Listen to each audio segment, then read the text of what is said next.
Did you see that game yesterday? Josh Young gets it done. Get out of here, ball. We win. Are you mad at Jock? Are you mad at Josh? Are you an idiot? Josh Young, deep into the night, 3-run bomb. Aaron Boone looks as happy as I want him to be. Unbelievable. I was live for it. Had some guests on. We'll be live tonight, Tuesday, and tomorrow, Wednesday, day game, probably for tomorrow.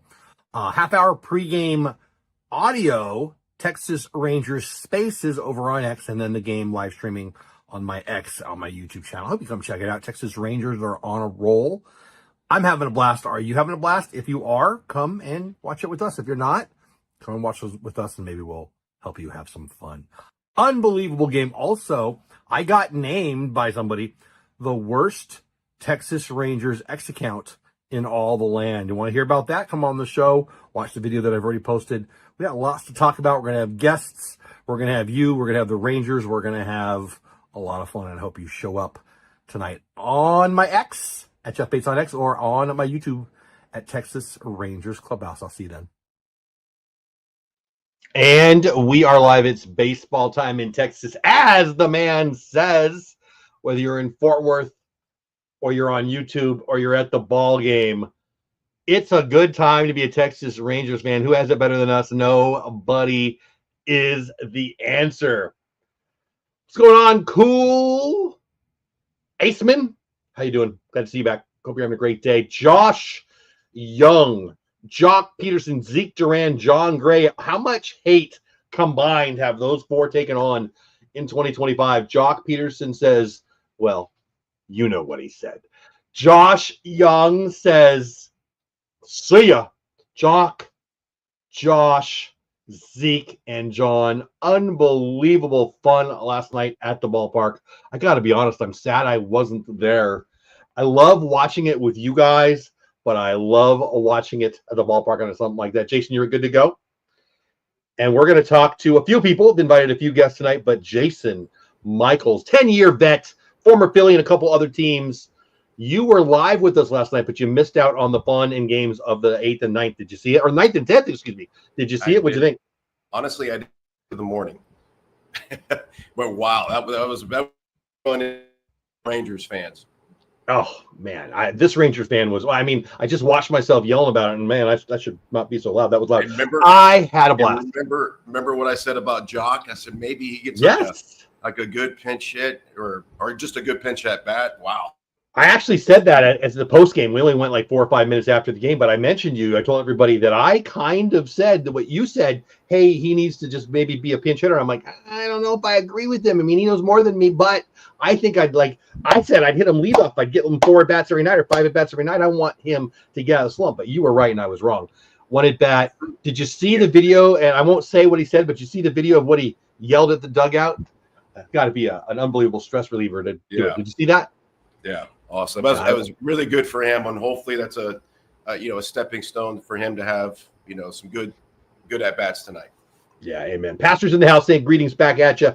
Go, I hit the wrong button. Go Jock. Amen to that. When does it start? The game starts in a minute ago, so probably in a minute or so. Natalie saying hi. Young needs to be at least DH, so it's a righty. Is that James Hetfield? Ha! Pastor, I love that you're here. You're funny. You know what? I agree now that he says that. Yeah, I've heard that before. I didn't see it until now, and now I'm not going to unsee it. That's pretty good. That's pretty good. Wherever he may roam, Jason Michael. Hetfield, I've got called Lenny Dykstra. You know what? Yeah. In minor leagues one time, I was going up to bat, and the catcher said that. I was like, what?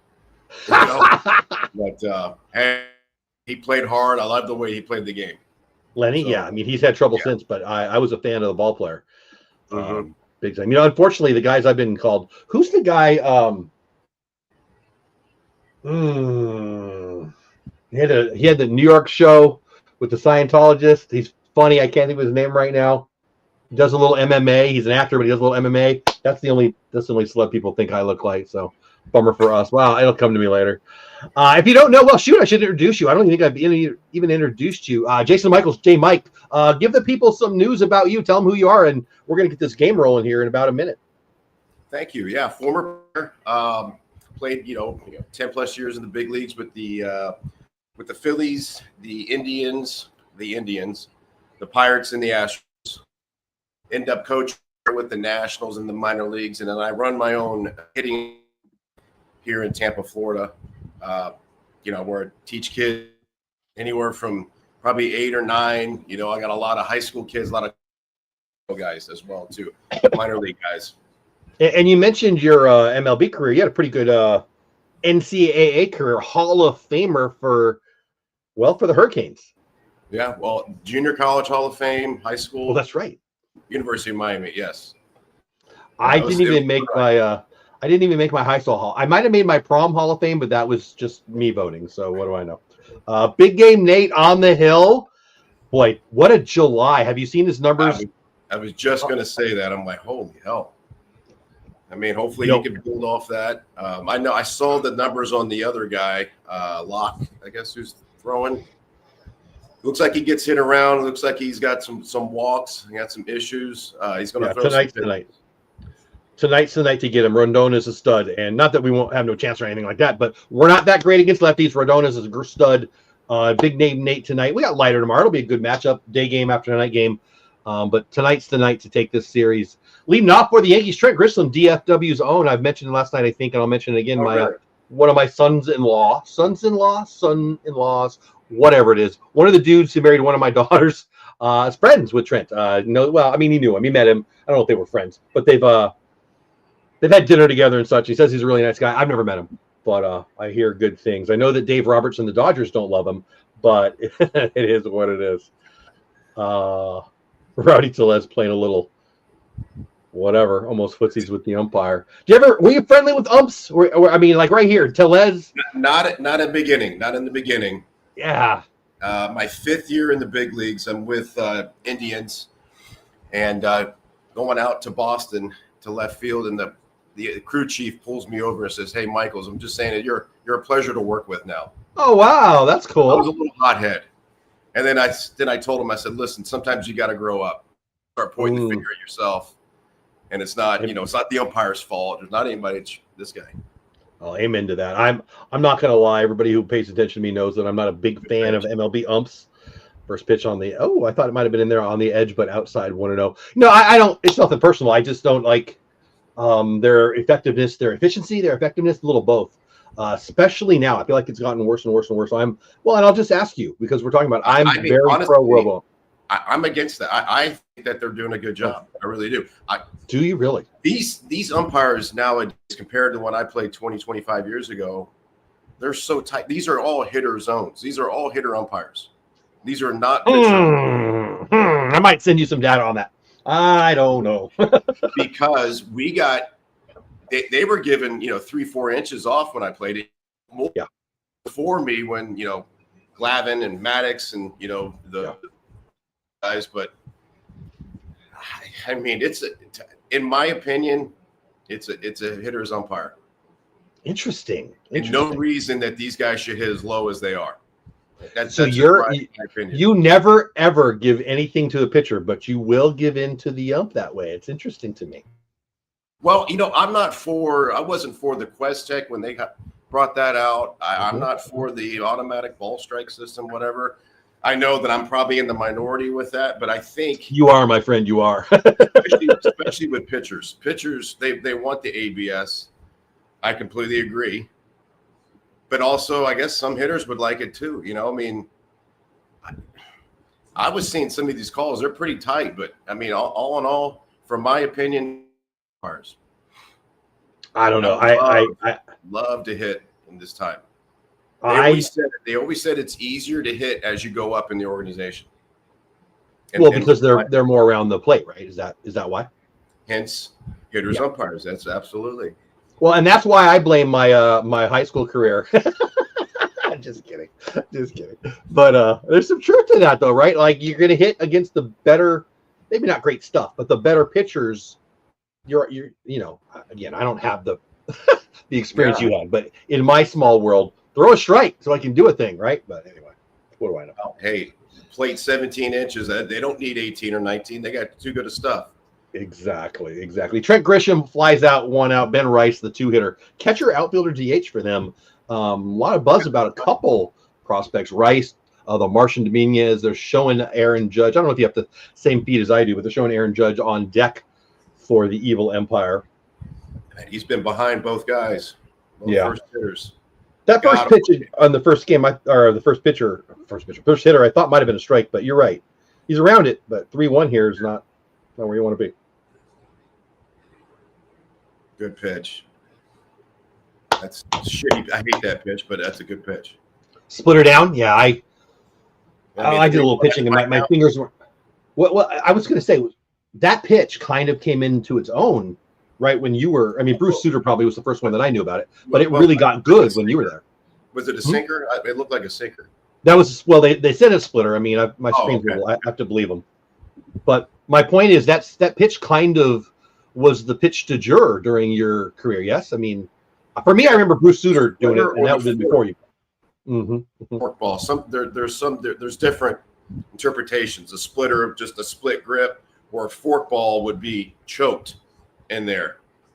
And it looks like a fastball, and it just drops at the end. True. Yeah. Yeah, there was. I mean, Clemens threw a good one. Contreras threw a lot. I'm the left. Trying to think. But there was a lot of guys that threw splitters. I didn't mind them. To be honest with you, I saw them pretty early. I don't know. I saw the seams pretty early. I could tell. I'll tell you, that's another good pitch. Stayed down in the zone. Yeah, that's that splitter right there. The 80, 87. Rice 4-3 put out Simeon to Tellez, and here comes Aaron Judge. All right, let me ask you. You know the game.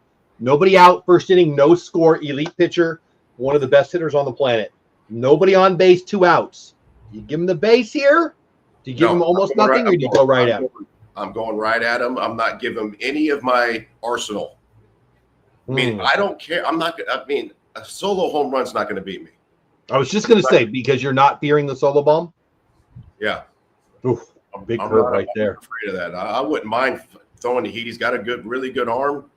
Hey, throw it up in the zone a little bit, see if he can catch it. So what do you think about Judge taking a hefty cut there at the 0-0 curveball? That surprised me. Maybe just to get into the at bat. Especially he hasn't had some bats for a little bit. Yeah, exactly. Kind of get that first swing and get into the at bat. Do you think that means he was sitting on curve? No, not really. Not necessarily. Interesting. So if you weren't expecting curve, would you hack at a curve? 0-0? I'm talking 0-0. Not necessarily. Yeah, that's why I asked that.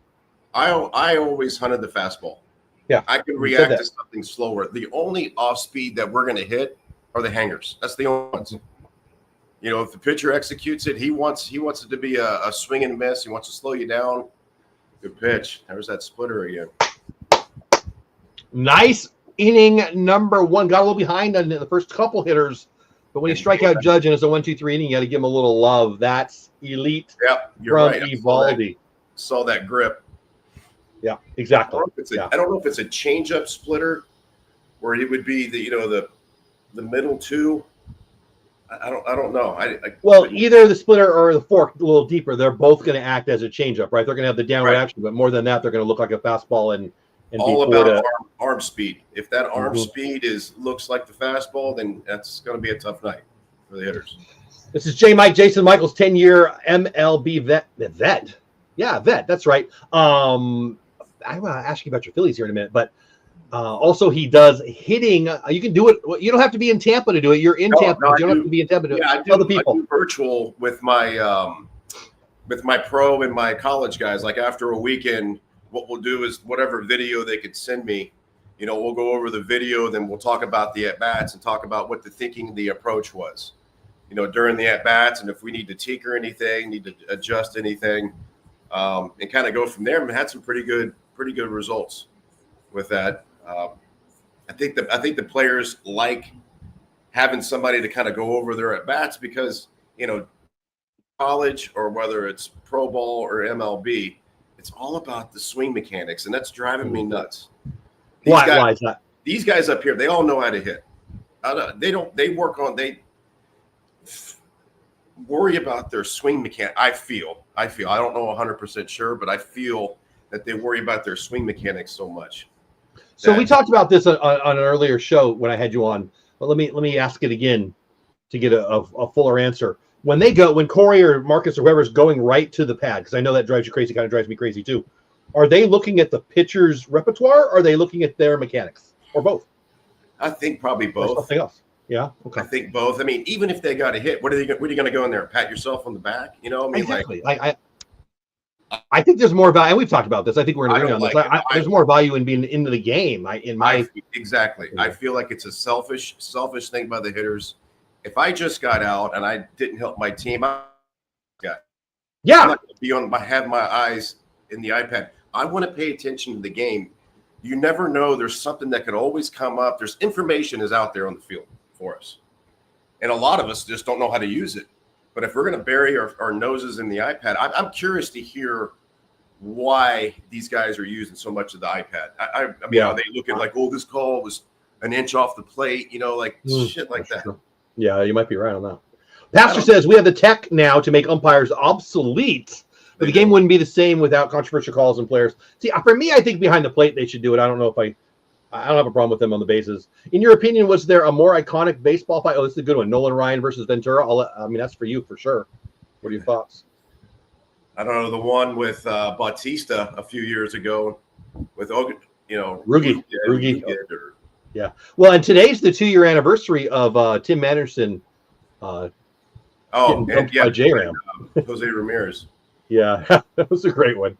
Warren gets the second out. But Pastor had that one before about, the technology, yes, is there to make the umpires obsolete.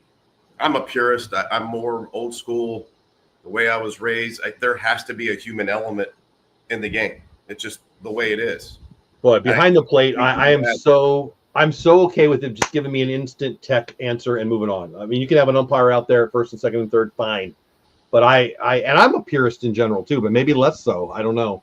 I think they get 80% of the calls right or 90% of the calls right, and I think that's not enough. I think it's horrible. Yeah, I mean, and it's hard to argue, with that. Times have changed. The the technology's coming about, and just the newer school method. I mean, I even got some technology in my cages, but I don't even use it. I'm trying to sell it.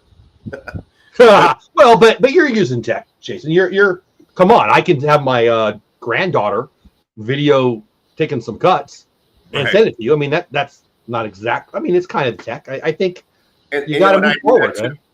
I do that too. I'll have people that's why I said send me swings, and I'll analyze the swings for them and kind of go from there. But there's just more involved into it. I have to ask a lot of questions about the at bat.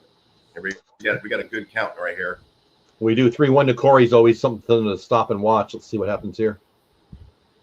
Bells it away 3-2. Pedro Martinez tossing Zimmer to the ground. I remember that well. Iconic. Oh, yeah. I guess Zim apologized to Pedro for that. What was the biggest, craziest story you've got as it relates to I got extracurricular on the field? Tell me. I got 2 of them. One was in, let's see this picture. Yeah, 3-2 to Corey. God dang it. Why did he? I don't know why. I think he thought that it was going to come in farther. By your reaction, I can tell you're a little ahead of me. Inside fastball. Pretty good pitch there. Corey does not pull the trigger, strike, or 2 outs now. I'm not sure why he took that. I think just by the way he's reacting that he thought the ball was going to come in more and be off the plate more. But I was going to say, did he get fooled? Did he expect something else maybe? Nice job right there by hitting. Simi smashes one down the line. Stick there. It is fair. I don't think he was sitting off speed there. I think that the guy hung it. I mean, he had 2 outs, double for Simi. 3-hitter on base. Brings up our cleanup hitter, Dole Garcia. 2-out rally, maybe so. Simeon looked like he was right on that. Hey, Zach, what's going on? Hope you're having a great day. J. Mike here. Jason Michaels talking a little hitting, watching a little ball with us. Hope you guys are having a great day. This is big time right here. Get a lead early. I mean, I really, really, really think tonight is a big game. I think, and I don't know, this is a question for you also. Like, momentum is something that I think is probably overvalued, but I think tonight really matters. What say you? Is momentum a real thing in the clubhouse? Yes. Yeah. Yep. Especially after a walk-off homer or a walk-off win. I mean, that's going to deflate, especially with, with the Yankees, coming off the sweep from the Marlins. And then they were ahead. They were kind of controlling that game, most of the game yesterday. And then kind of left, let the Rangers back in. The Rangers didn't stop. It looks like they kept fighting. Get guys on. You never know what happens.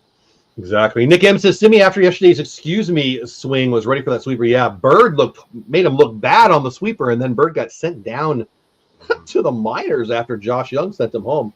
That was crazy bad. Good call, Nick. There's a question. I think I know your answer. I hate that they call it a sweeper because that's where I am. I consider my elf school. Yeah, thank you. It's what is that? A made-up word almost. It is. It's an analytical, guy from MIT that knows genius with numbers will come up with a sweeper. I mean, I've never heard of a definition. Do they think it's a flatter pitch than a slider? I mean, some sliders have tilt, some don't. I get that, but I agree with you. I think it's just dumb. I do too. I don't know.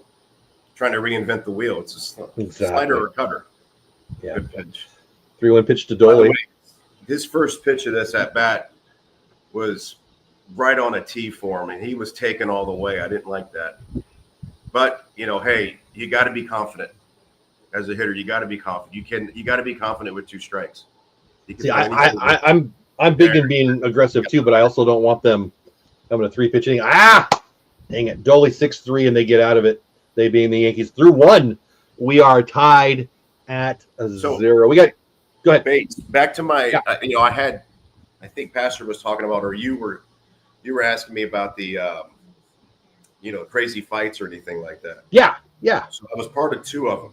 And there was one when I was in AAA with the Phillies. We were at playing the Red Sox, the Paw Sox, AAA Pawtucket for the Red Sox, and we had a little history. That we kind of going back and forth, guys kind of getting hit. I had a home run early in the game, then I got kind of thrown out a little bit, and then we retaliated. And then they kind of retaliated again. And then there was this big hitter, this guy, and I think he's got some big league time, but he was one of the best hitters that I've ever seen. Wow. And he comes up to bat, and I'm in left field. The Red Sox bullpen is behind me in left field. And first pitch was like up and in by him. He kicks the catcher. And I don't know if you've seen this. I mean, it's been on – I've seen it around on I mean, in the old days, Johnny Roseboro and I don't even remember who it was.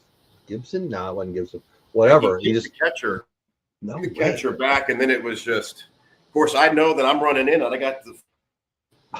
You got to be quick. You can't get caught right there. It's all there's all cheap shots and shit like that go on. And it finally went. I was with Philly in the big leagues. We were at Cincinnati, and Adam Dunn was scoring from second. We threw him out.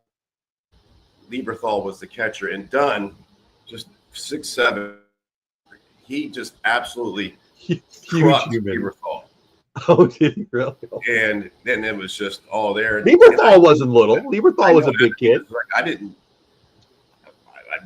slide. I didn't really. I'm like, all right. I don't know if I believe that at all, but yeah, that was kind of a big one. That's crazy. 4-hitter Belly leading off for the Yankees. 0-0, top of 2. Eovaldi versus Belly. Both former Dodgers. There you go. Hey, Kerm, what's going on? 1-0 pitched in 1-1. Kerm, how you doing? Hope you're having a great day. We have a 4-man race on our hands. Schwarber with 40 bombs. Yeah, they DFA'd him, or whatever they called it then. That's insane. Sometimes 500 home runs. Sometimes what? The scenery helps. Well, I don't remember him being bad ever. If he had a bad year, I missed that one. He's not a high average guy, although this is probably the highest he's hit in his career. But I like it. He does damage. And for Hall of Fame, or him and Stanton, if they get to 500, I'm like, no. If they get to 500, no. 500, Jason? I mean, who else? Somebody else. There's a couple other guys that have 500. Well, there's a few. I mean, Sheffield. Bonds and Sheffield and Big Mac and a bunch of the guys with the steroid stuff. Yeah. Oh, nice catch by Smitty. Sliding into the dugout. He stepped into the dugout a little bit. I guess it doesn't matter. There's nobody on base. Makes the catch for, what is that, the second out? Yeah. That was pretty nice right there. Our backup third baseman, probably Gold Glove level D. Oh, man. He was there. Nice. That's a great play. He can be Gold Glove level at 3 positions. That's insane. All right. I'm going to try to catch up with you, or I just paused it. So now that because I'm same. Yeah, I was hoping that maybe it was me, but I hit the live button and it. You can see the Yankees dugout giving him no help at all. No.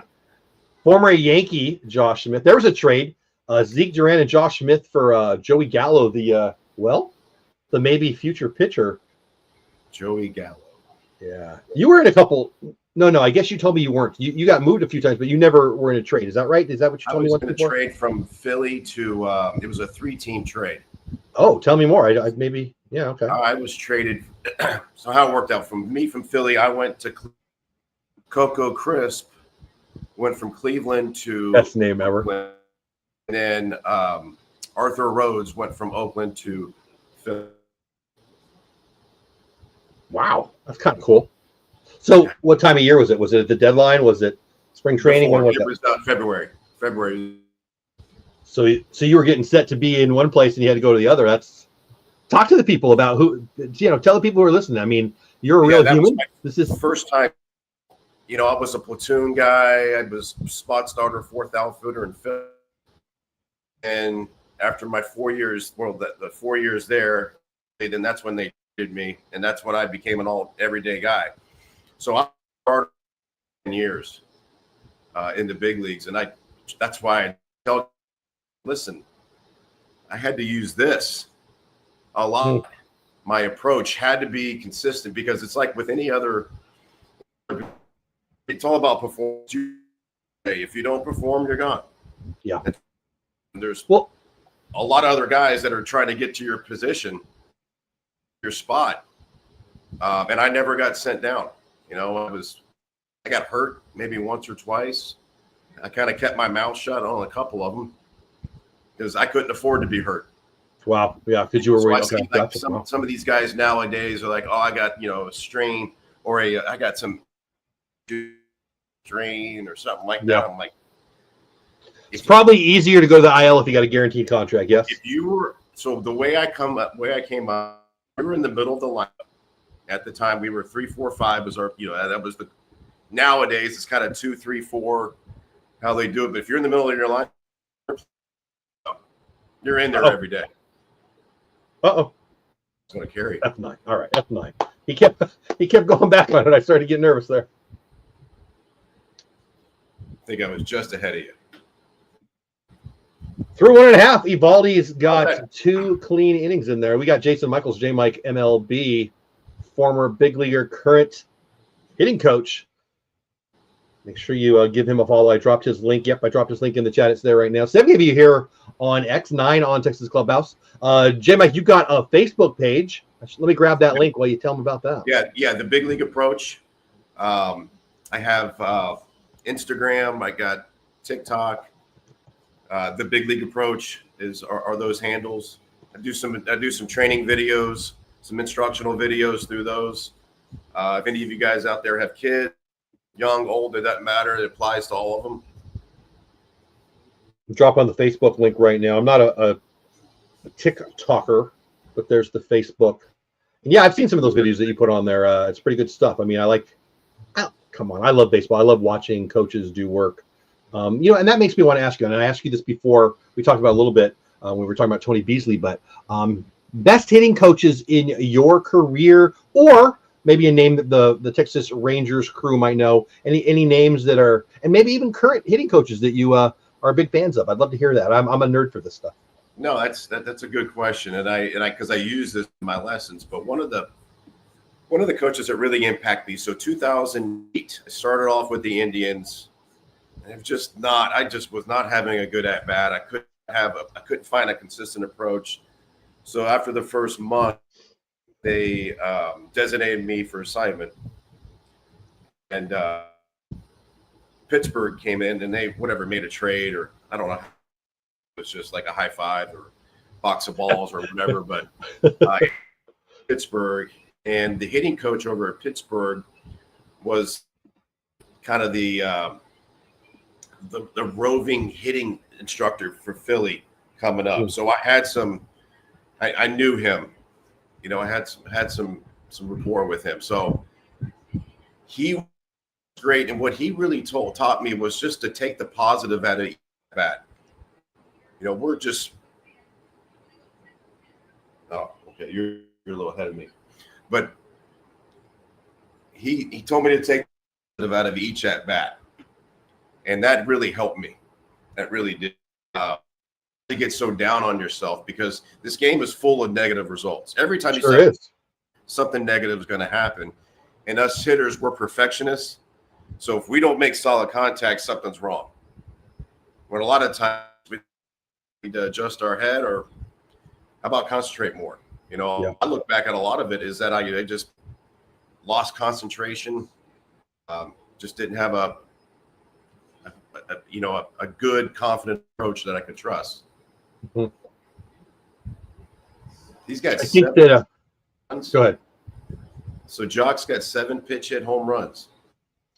Yeah. So when you're and you can speak to this, you were in a were in a right-handed side of a platoon with basically a future Hall of Famer.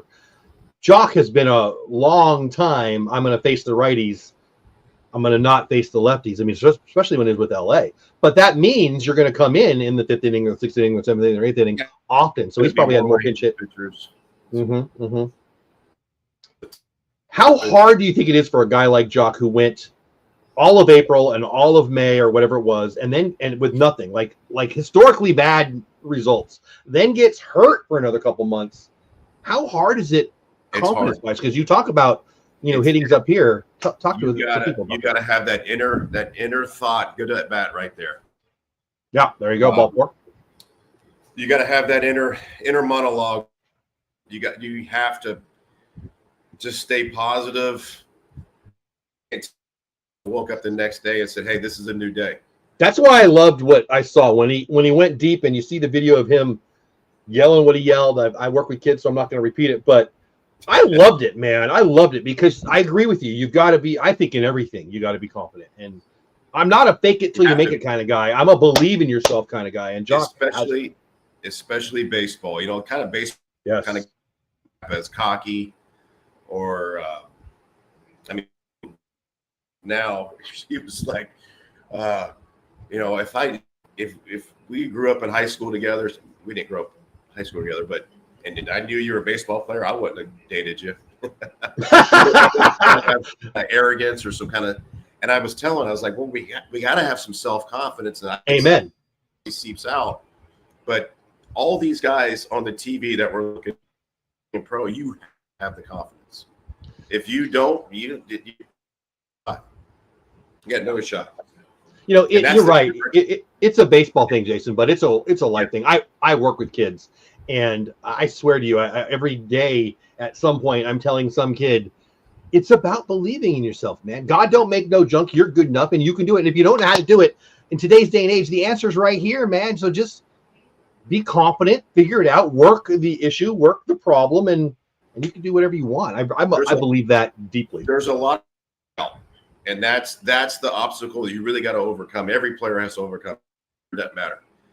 And you have to, because it creeps into your mind all the time. And we're not going loud. It's hard to get out. Yeah. It's a grind. I tell everybody, I said the Major League Baseball season, I know season, but you have 6-week training. It's a freaking grind. Yeah. Bottom line, it's a grind. And I hated my off days. Really? It's just like, we had off days a month. I hated them because your even like in August or July or August when your own timer going on. But even later, like my body didn't like it. My mind liked it. So you wanted to stay with routine more than you wanted to. There was times I went to the field. There was times I went to the field on the off day. Interesting. Ball four to Langford, 3-2 pitch. Nobody out. Man on first and second. And the Rangers got a little something going here. What are we? Bottom of 2. No score yet. Warren on the hill. 31 pitches in. Rowdy Tellez hitting 7th on the day and in the lineup. We talked about the Yankees a little bit. They're showing Booney here. Go ahead. I wouldn't mind the big. You broke up a little bit there. You wouldn't mind what? I wouldn't mind him bunting. Well, okay. So because he'll he's be out first and second, candidate. but is it likely he's a slugger? Is it likely he can bunt? I don't know, but it seems unlikely to me. He's a double play candidate, big time. 100%. And I don't want to ruin. I don't know if they're sitting there going well. And then I got whoever's sitting 8th. Ozuna sitting. I don't know if I pull it up. But as a hitter here, I hate going down 0-2 right now. Yeah, and he ain't button now. Now you just got to put it in play, man. To me, I'd like for him to choke up just a little bit, and just to try to put it in play. And it happens. You never know what happens when you put it in play. Oh, well, he didn't swing that. Can he go? You're good. Nice shot. All right. F70 is going to move over. Jock takes the base. Obviously, we stay first and third. 1 out. So that's a good at bat.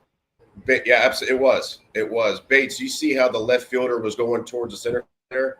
Moving away from third. Absolutely. I'm just glad that Jock. Glad he did. Jock's a ball player. I'd be surprised if he didn't. Yeah, I mean, there's no way he's going to turn and pivot and throw him out at 220 feet. He's not Roberto Clemente. Fielder there, as a center there, I'm a right-handed thrower. I want that ball. Yeah, but I'll probably be playing a Moppo. Not bad. Yeah. Well, you're right, but I don't think in that case he could get there necessarily. I mean, I'd have to watch. No, but I probably would have been playing a Moppo. I think he pulled and be a homer. Jotunheim hitting 219, 1 out first and third. We are bottom of 2. Yes, bottom of 2, 0-0. Warren throwing his 36th pitch of the game. Having a little trouble throwing strikes here. A little 1 out rally here. Stay out of the double play again. Not to hex it, but we talked about Rowdy double play. Same issue here. Base hit, scores a run, ground ball. Could get the Yankees out of it.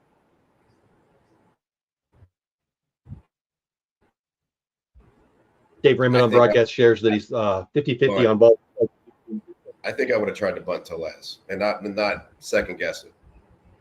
I would have to know if Rowdy is a good bunter, and I suspect, as a slugger his whole life, I suspect he's not, but I don't know. I'm trying to do anything I can to put my team in a good position to win. It'd be hard to come by tonight. I don't know. I mean, you don't think so with this guy, but I was just going to say, I'm pretty sure we're going to, I mean, it's going to sound arrogant, but I'm pretty sure they're going to put up crooked numbers against Warren here. I mean, the pen is deep for the Yankees, but it hasn't been good. But I want them. I want, like, he's having stressed pitchers right now. I want these guys, these pitchers stressed. He is right now 2-2, first and third, 1 out. Never bunted in his life. Yeah, that's where my brain went on that. I mean, I think they all should be able to do it, but I don't suspect he can. Yeah, should do it. That's damn. So thinking there with 1 out, man at third. Okay, my whole focus is to get the guy in from third. I'm not trying to get a hit. All I do drive something, get something in the air. I'm looking to hit the bottom half of the normal swing, not trying to swing up, but bottom half of the ball to drive in the outfield just to get Jock home. That's the unselfish thinking that we have to have, because sometimes we get up there and we're going, man, I get a hit here. I got an RBI or maybe a double. I got a chance for 2. That's selfish. That's selfish thinking. I mean, in that situation, you got to stay out the double play and lift the ball, and he didn't look real comfortable there. No, he looked beat, one of the two. Although he did it a first swing. It was up in the zone. He just missed. Yeah, that 2-strike swing though looked. He looked beat. First and third, 2 outs. Alejandro Ozuna hitting 167. Second stint in the majors for the kid. 2-out RBI right here. This would be the guy you could bunt with if he was. I was just about to say that. Yeah, I was just about to say that. Yeah. But the order did not allow for it. But if he's confident. They squared Got around. to be confident to bunt. He squared around a few times in his first stint with the Rangers. I don't remember his success rate, to be honest, but I know they at least let him try to put one down. But again, Tellez and Heim are different than Osuna. What is the umpire doing there? Oh, freaked me out there. Foul ball, and the ump flipped out there. I thought something happened, but guess not. Yeah, One he ball, was there when I was there, that umpire. Oh, yeah? Let's see. I've been thrown out, I think, 5 times. Oh, really? You had a good story there? I've thrown my bat in the stands, not on purpose, like on a sure. Like I thought it was a fastball, as a changeup. I hit manager of the Astros. I hit his wife in the stands. No, who was it? Art Howe? Who was the manager then? Garner. Oh, scrap Dave, man. Or yeah. He had a good career. Third out. It was at home, but it was the third out. I had no idea that I did it. I just didn't want anybody to get hit. I was like, oh yeah. Come to find out, the clubhouse guys came over and said, hey, by the way, you hit Garner's wife. Was she okay? I mean, hopefully it was. Yeah. Now they got the nets, but back then, not that long ago. I'll be honest with you, I have seen a lot of balls go into that stand. I have no idea how more people don't get hit. So the first game I ever took my wife to, it was in Anaheim. I don't know if you know Stu Nahan. He's not with us anymore, but he was KTLA Channel 5 in LA's guy. And I don't even remember how I got him, but I got to sit in his seats. This is the first game I ever took my wife to. We're like row 6. And the person, my wife was to my right. The person directly in front of me and then one to the left got hit with a bat. And they got hit with a bat. They got taken out.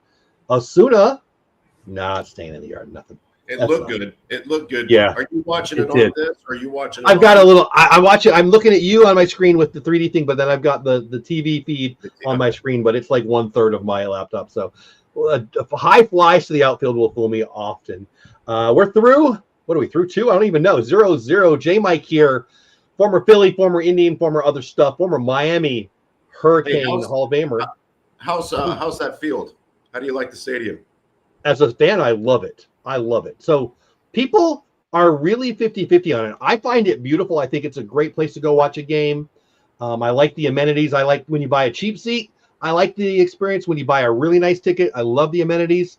Mostly, and I'm just be real, mostly I like it because the players love it. Here's what I'll say to everybody who cries about it, because the one across the street is beautiful. I mean, it was. Anyway, it's old now, but it was a beautiful to look at stadium. But as soon as it was beautiful, yeah, I'm sure, but it was hot, right? But here's the thing. The year they put the roof on it and give us the new stadium, we get John Gray. The next year we get Heaney and Eovaldi and DeGrom. Oh, and by the way, and Bochy. Oh, I just skipped over Seager and Simeon. None of that happens across the street without the roof. So I love it for that reason mostly. But I think it's a great experience. I like it very much. I had a good buddy coming in from he's a Phillies fan. I should have invited him on to talk to you. He would love that. He's a Phillies fan, but he lives in Jersey. And we went and did they have a speakeasy down there with the really good seats? And so I did it with him because, why not? It was fun. I just really love the amenities. I love outside, too. They got the Texas Live where you're walking right in. It's a fun time. You don't have to go into the ballpark to enjoy the ball game with Texas Live, but I love it. But I would say probably half the fans, especially the old-timers, like to hate on it because, again, the one across the street's beautiful. But this one's a great place to have a game. What's the old-timers saying? Why they don't like it? We're soft. Excuse me. We're soft because there's air conditioning, and right. I want that as a player. I have no problem playing outside, but of course. That freaking Dallas heat, just like here in Tampa. I mean, it's thick, it's humid. I'll just say it again: John Gray, Simeon, Seager, Haney, Eovaldi, DeGrom, Bochy. None of them come here. There's no ring on any of their fingers without doing that. And it's not just the air conditioning; the players love it. They've got the amenities down there for them to hit, the food. I mean, I'm talking about the ball player stuff. Mm-hmm. They love it. And we don't have a ring. We don't have a postseason 2023.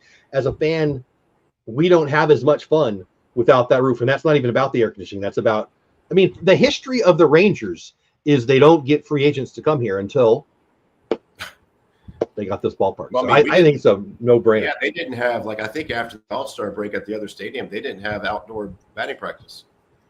It was just, dude, it was hot. it would take so much out of you. I mean, even as the opposing, I like to go into a new state, BP. Yeah, you want to see the field, yeah. Because there's all kinds of little things sticking out. The warning track, the foul side. It's well, and just the batter's eye. I mean, you want to take some swings on the field, right? I mean, come on. The Martian, a 7-hitter, Jason Dominguez in 260 on the year. He's up against Nate Eovaldi here. You know, when I moved out here in 2010 or 2011 or whatever, I'm from San Diego originally, and I moved out here like so many Californians moving out to Texas. And I love baseball. I went to a lot of Dodgers games, Angels games, mostly Padres games my whole life. But when I came down here, the first year I was here, I went to 3 or 4 or 5 or 6 or whatever I did. But it was a beatdown, man. Like even somebody like me who loves it, if you're not in the right spot, it's kind of miserable. Like I don't mind coming home and taking a shower if I did something physical, but if I'm coming home taking a shower from hanging out at the ball game, life is not. That's just stupid. So I don't know. I get in arguments all the time with people who think we're soft because we put a roof on the ballpark. I just think that's dumb. Hey, just looking at these swings from Dominguez, the Martian, he is really wanting to pull the ball. Yeah, he wants to lift stay and away, stay up and away. Oh, okay, very good. Better get in there. Good pitch. God almighty. Fucking right way. Why you didn't swing at that? Yeah. Because Nate's filthy. Hey, Pastor has a question. Excuse me. Got a frog. Pastor has a question for you, Jason. As far as numbers go, what was your best year and what's the furthest you went in the postseason? Great question about postseason. That's cool. My best year might have been I felt like I was just pretty consistent all the way across. You know, I had 10 home runs and limited spot starts my 4th year in Philly. That's when they traded me, and I was able to go play every day with Cleveland. And I did all right there. I felt like I could have had a better season. It was my first time playing every day. But 7, we were 1 game, so we beat the Yankees in the ALDS, and then up 3-1 on the Red Sox in the ALCS. Beat us 3 straight. That beat the Rockies in the World Series that year, but that hurt a little bit on that. I mean, just being that close to getting to the World Series, and we had a great team. So did Boston. Boston had a little bit more team, and their approach. I mean, they were taking pitches that they wouldn't be swinging at, and it was Manny Ramirez, Mike Lowell.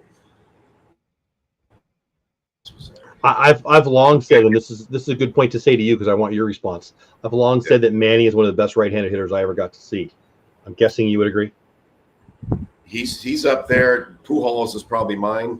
Pujols, that's fair, yeah. And then Bonds would be the best lefty. I mean, he's on a whole other planet. I mean, remember that year he had. Whew. Oh, me. Ryan Howard. Let's see this pitch here first. He didn't hit it hard, but he got enough of it. Oh, shit. Based it over Corey Seager's head. Really nice job by Volpe right there. Wow, nice hustle. J-Mike saw it before me, but little blooper over Seager's head. That's okay. That's okay. Volpe turns a single into a double. I kind of love that. I don't like it because it's against my team, but I love that. Right there by Volpe. Yeah, that he's taken a lot of heat from Yankees fans the last couple months, really. I mean, social media, holy shit, man. Yeah, right. They're nuts. I I like it though. Look at this. That's very well. It's for us. It's Wyatt Langford liked. Very. Oh, he might have come off the bag if Simeon got out of the way. To be honest with you. Yeah. Yeah, I bet he would have. He was falling. That's funny. So we got to put that down as a double, and we're at the top of the order. Trent Grisham, DFW's own, 0 for 1 today. Chance for a top of the 3rd 2-out RBI. 102 people here right now. Appreciate you guys being here. 96 on X, 1 over on Dope Dad, 6 Texas Clubhouse. Please subscribe to the channel. That's J Mike at JMikeMLB. Give him a little love. You need hitting help. you're in the Tampa area or you have access to video, and everybody does, give them some love. Check them out. And let them help you or your kid hit better than they did the day before. Good job. Nice job. 3-1, Rowdy to Nate. We get through 2.5. We're going to the bottom of third, 0-0. It's an interesting game. I got to be honest. I thought, and it's early, I thought we'd get to the starter. They're talking about your buddy the ump. That's pretty funny there, a little karate chop. Anyway, pretty good ball game so far. Pastor says, hey, I'm curious.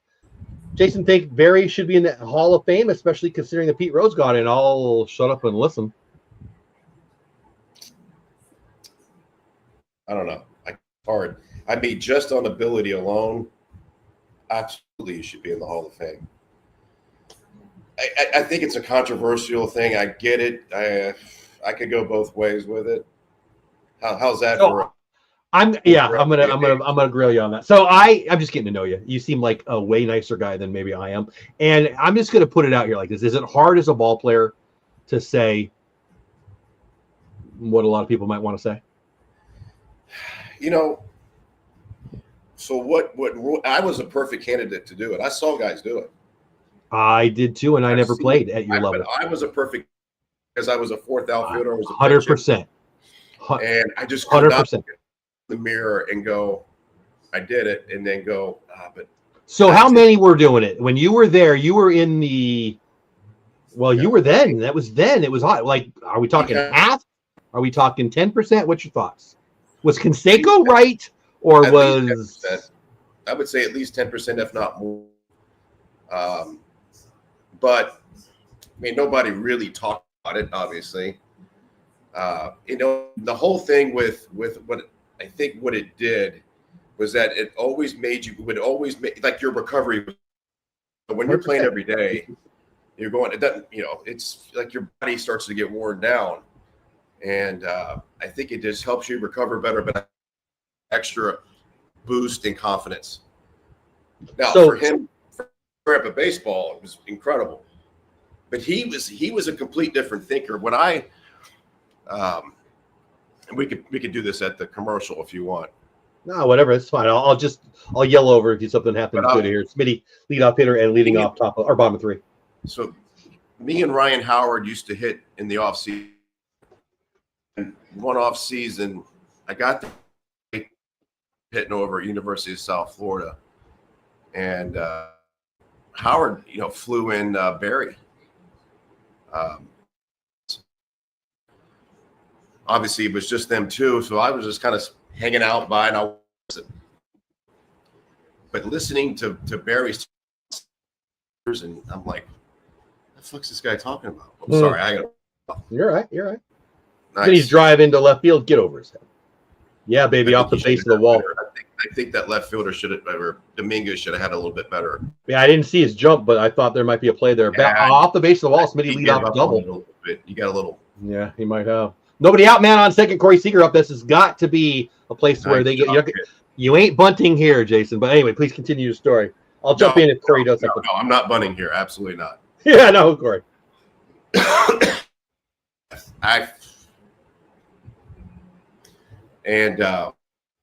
Barry was picking up pitchers. Like, it didn't matter what the pitcher had. Maybe he would swing different at a different pitch just to set up a pitcher and go, yeah. Well, maybe that he didn't see that back with it later. Or, you know, maybe he was, you know, jammed himself on an inside fastball. And I'm like, listening to him talk, I'm like, that is so much above and beyond thinking of a normal hitter. I'm sure you've seen the video of fairly recently, I believe, of him and Greg Maddux. They weren't together, but it's synced up editing wise. That was pretty cool. Oh my gosh, it was like a master class. Like I said, I joked with you when I first met you. Where were you when I was a kid? Where was that video? And that's another thing about Barry. He was a Marlins hitting coach for, I think, just 1 year. I wonder why he didn't stick with that. He clearly liked it.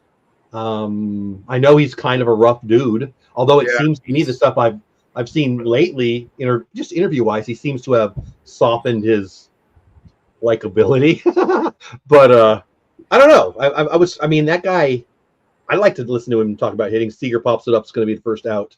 Smitty won't advance F7. But yeah, it just a complete different plan. And from what I heard, if he didn't use those things, that he probably would have been a Hall of Famer anyway. 100%. 100%. So his maybe numbers would be different. He had a bunch of the whole thing with Pete. I mean, you want to talk about a gamer? Pete, I mean, like this guy, the most I hits love to watch will ever be broken. Mm-hmm. I mean, if you want to put an asterisk, say, hey, but for this, I just don't think people are really going to care. Just but the fact that he was a real baseball 20 something like that, or 27, I don't know, a long time in the chance son in Double A. I remember him in Double A one time, and there was Hit King sitting there with his velour outfit and his dragon sunglasses. I'm just like, holy shit! Like, talk about being starstruck, like, and he just, just it was awesome. And his son like him, and I reached out to his son when his dad passed, and I really enjoyed playing with his son. His son was, I think, 5 or 6 years older than me. Was it? Let me give you a me theory. 2-1 pitch to Seager here. I really want you to blast me if you think it's wrong. I really want your opinion on this. And anybody who's played the game, I'd like the other opinion on this. I fear that one of the reasons for the blackballing of so many of the steroids guys are, frankly, Barry and Pete Rose. And I'm going to be blunt here. I met Pete Rose as a kid. I've never met Barry Bonds. I walked by him a few times. I don't know these people is my point. But they were both known for being, it might rhyme with a-hole, or it might actually be a-hole. They weren't friendly dudes to the fans, and especially to the media. And I think there's a piece of it because the media votes for the Hall of Fame. And the media pushes the narrative that fans soak up and believe. And I think because they were surly individuals, it hurts all of those guys who should be in the Hall. A little drive to center, it's not going to be deep enough, but it will move the runner to third, 2 outs, man on third now. 2 outs, yeah. What are your thoughts on that theory of mine, that because Barry and even Clemens, I don't disagree with you. I think it's the thing that people don't talk about that I've always kind of worried about. The media is such. I was having a conversation with another player. We were talking about the power of the pen. Because I came up in Philly, and this other player, he played for the Yankees, and like the media is so much different there than it was when I went to Cleveland. I'm sure. I'm sure. And even Houston. Well, Texas, Texas versus New York, totally different. What the media did, though, they made me have accountability real quick. So they told me when I got in the locker room, say, hey, look, if you do something good or you do something bad, it doesn't matter. The media's going to. And the word you should do, or the word of advice is, if it's a bad play that happened that cost the game, something like that, own up to it and move on. Because if not, that's what they want, and they will just go to town. I've seen fights between media and little dribble to third, or short, excuse me. 6-3, 2 outs. Yeah, I mean, I grew up in San Diego in the Ryan Leaf era. I got to watch. I mean, not in the locker room by any means, but he actually he's a putz too. He's come at me a few times. We've had interactions, but it is what it is. I think that, and I'm not just saying this because I'm talking to a big leaguer. I think that the media and the fans are a little brutal as it relates to their expectations of ball players. Like, you have a bad day. If it's I hope nobody thinks I'm kissing your butt here, because I would say this if you weren't here. If you had a bad day, if you're working at your craft and you've done it your whole life and you're having a bad day and you make a mistake and maybe you failed for, maybe you're 0 for the last 10 games or whatever, and all of a sudden the game's over and you lost and you just took your shower and somebody's got a mic in their face, in my face, I'm probably not going to be my best self every time. And I just think I love the access. I do. I want to hear from the guys, but I feel like there's too many opportunities to catch them at their worst rather than catching them at their best. Again, I'll shut up and listen to you. Absolutely. Absolutely, and that's why I was always told to be boring and own up to. No nuke Lelouch for you. It's a freaking spacey, yeah. I love that movie. I love But that movie it so much. just it just comes with the territory and fans. I remember when I was with Pittsburgh and I came back to Philly. Here I was in Philly for 4 years. It had 47,000 boo me. That was like, wow. I mean, they just did that. It doesn't matter. I mean, Scott Rowland came back when he was. They threw stuff at Santa, so come on. Oh yeah, so. But that was like, whoa! That shook me a little. But I bet. Part of it, you got to move on. Yeah, I'm a pretty confident guy. I've never had 47,000 people want to tell me they're mad at me all at once. I mean, Pastor, who I love his comments. He was great last night. He's great today. I appreciate you being back here, buddy. Athletes don't get paid to play. They get paid to deal with the media. I don't think I agree with that, but I was not an athlete that got paid. Jason, you were. What's your thoughts on that? I disagree. I want to hear from you. No, I think he's just messing around. Yeah, okay. I exactly. Top of four. Go ahead, buddy. Go ahead. With the media, they don't have any accountability.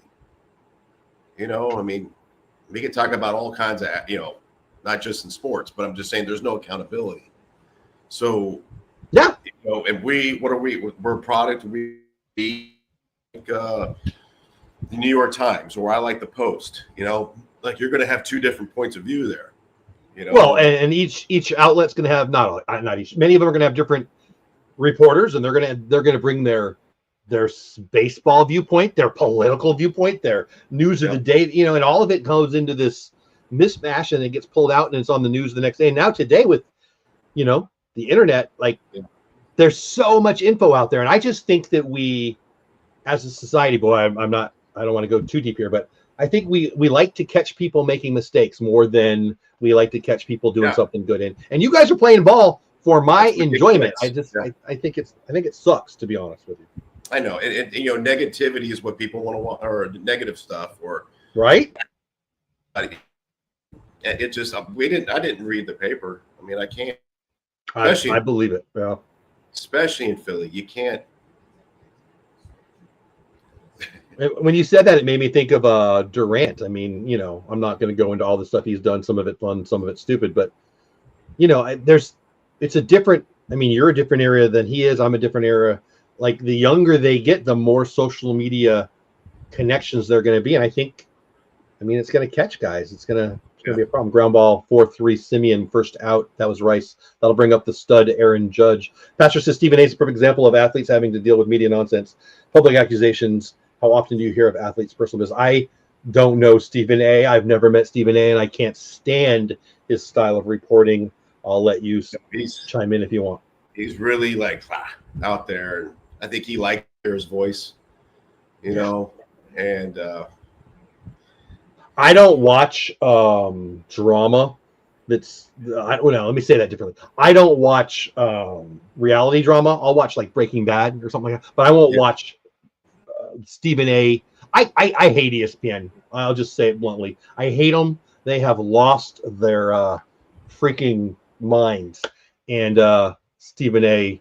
is the top of what I hate about sports media. And I might be a nice guy. I have no idea, but I don't like his style.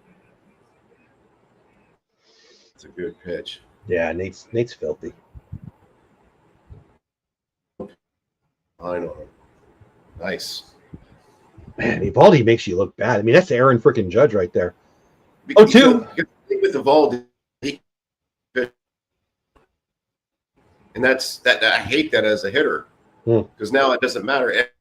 It's just whatever he feels. He may be like, hey, I feel good with my.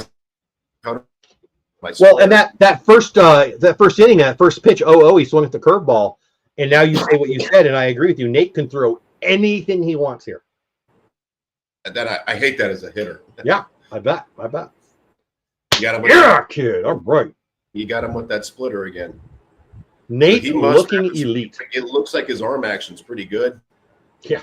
It looks like a fastball. That's the first or second pitch right there. I mean, look, he dotted all three of them, Jason. He dotted all three of them. That's elite stuff. But you see his arm action, like it's this. Yeah, it's a splitter. Yeah. Yeah. So not a forkball, but a split, and just the arm action is great. It sucks. Well, tell people what's the difference. For splitter versus forkball. For me, I've always thought it was a little deeper and more of a the forkball being more of a changeup than a splitter. But what say you? The forkball, you're not going to throw as hard, but it's going to have a really good. The splitter, yeah, you could throw it harder or have your arm action the same. That they want to have it just the same as their fastball, and then, dips late, kind of like a changeup. Some guys don't. Not a lot of guys throw splitters anymore. It's more changeup. To me, I think a changeup's a really, really good pitch. But yeah, it's all about the arm action. Like the other, what's his? Was his arm action was. You broke up there. Who'd you say? Say that again. You broke up. Yeah, when Kelly was throwing, his arm action on all of his pitches were outstanding, and he had control of both sides of the plate. Yeah, he's pretty good. I didn't like taking him out when Bochy did there in the 6th inning. I didn't like it. That's the only. I was in the car. I was in the car. I was listening to the radio. I don't know where I was coming home from work or whatever. I don't remember. But it was hard to understand what the heck. Oh, I hit the wrong one. What the heck was going on? I mean, he had the weird balk, and then that I didn't. That doesn't get called. I don't know how that got called. It was. Yeah. Somebody's gonna have to really explain that to me. It doesn't get called. And then he had one bad changeup that got hit. Then I think maybe he walked a guy or something. And then they said, "Oh, well, we got to get somebody up." I'm like, Jesus, this guy's been pitching great. He's got hit both, and that's why I think analytics in, and that calls from up top. I don't think that's Bochy. Not one. Really? Huh? I don't know. I have no way of knowing. I believe that a lot of these GMs or assistant GMs are having those analytical guys and all these numbers and crunching all these numbers. Hey, it's time to pull on these whatever. And they're making decisions based off of spreadsheet. And I just even Bruce Bochy, like we're not talking about. And I'm right with you on that. I'm like, that shocks me. I just.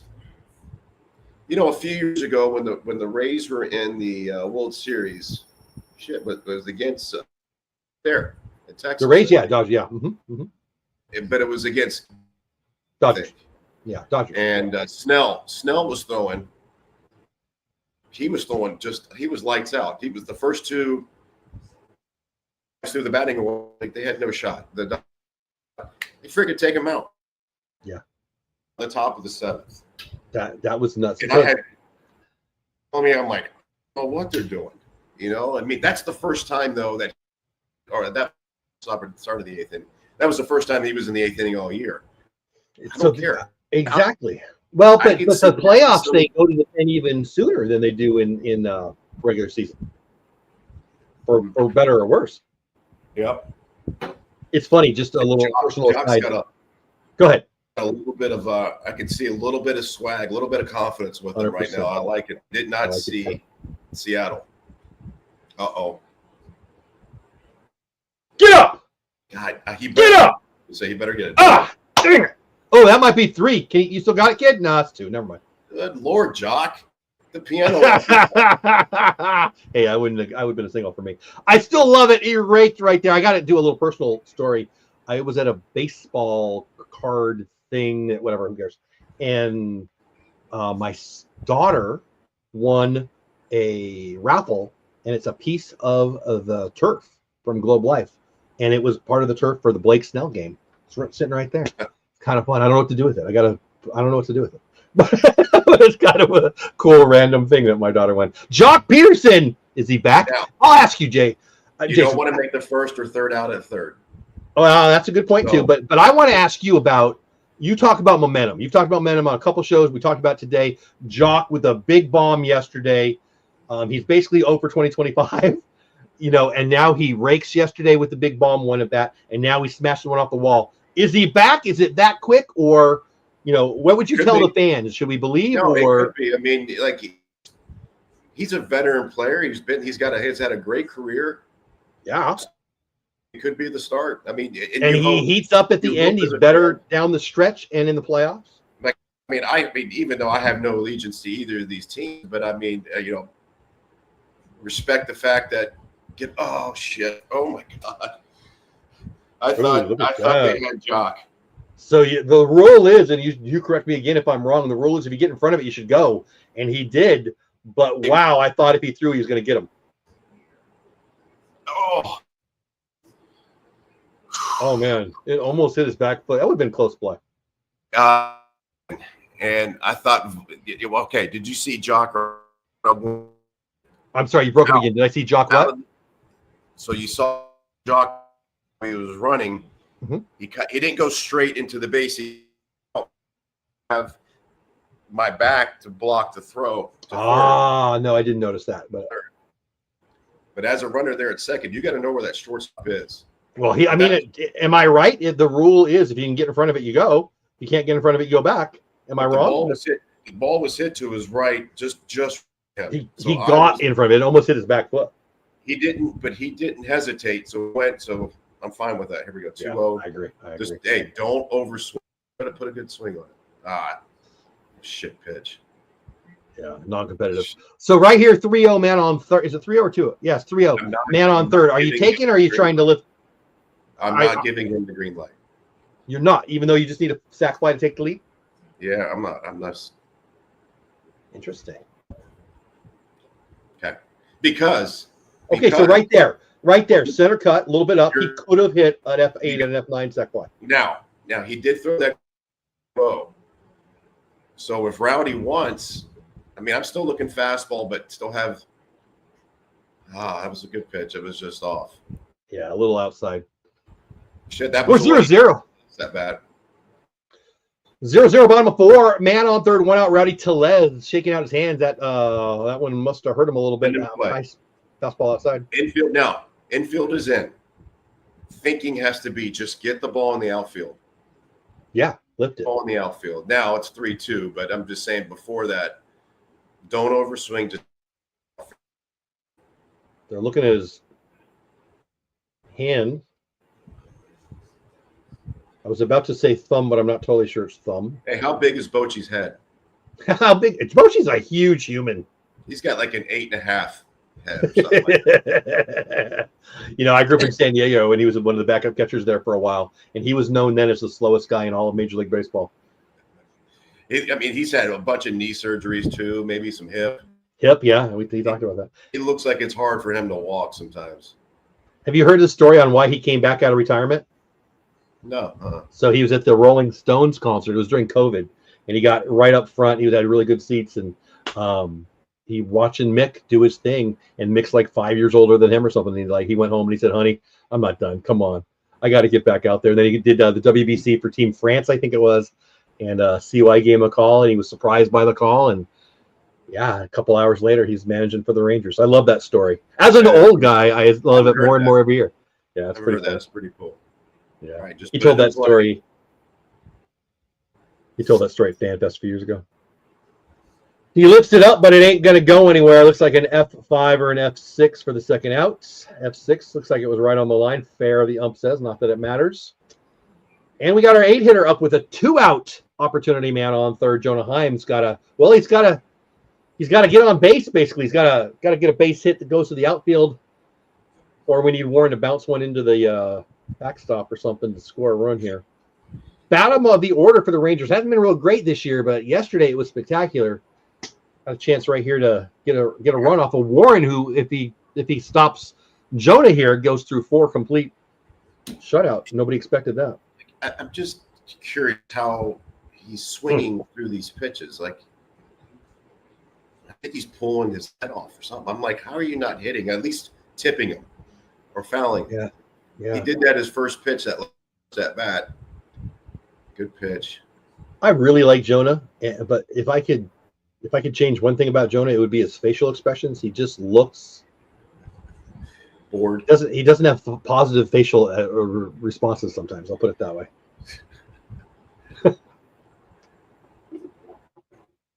He's eyes off. I'm like I mean, that was a tougher pitch, but I always told guys, I said, if I had a strike, I'm not swinging through it. I'm going to touch it, probably foul it. I don't really swing through many. When he's done it twice in this AB, does that mean he's not picking it up, you think? I mean, you see how his head is kind of, and that's typical.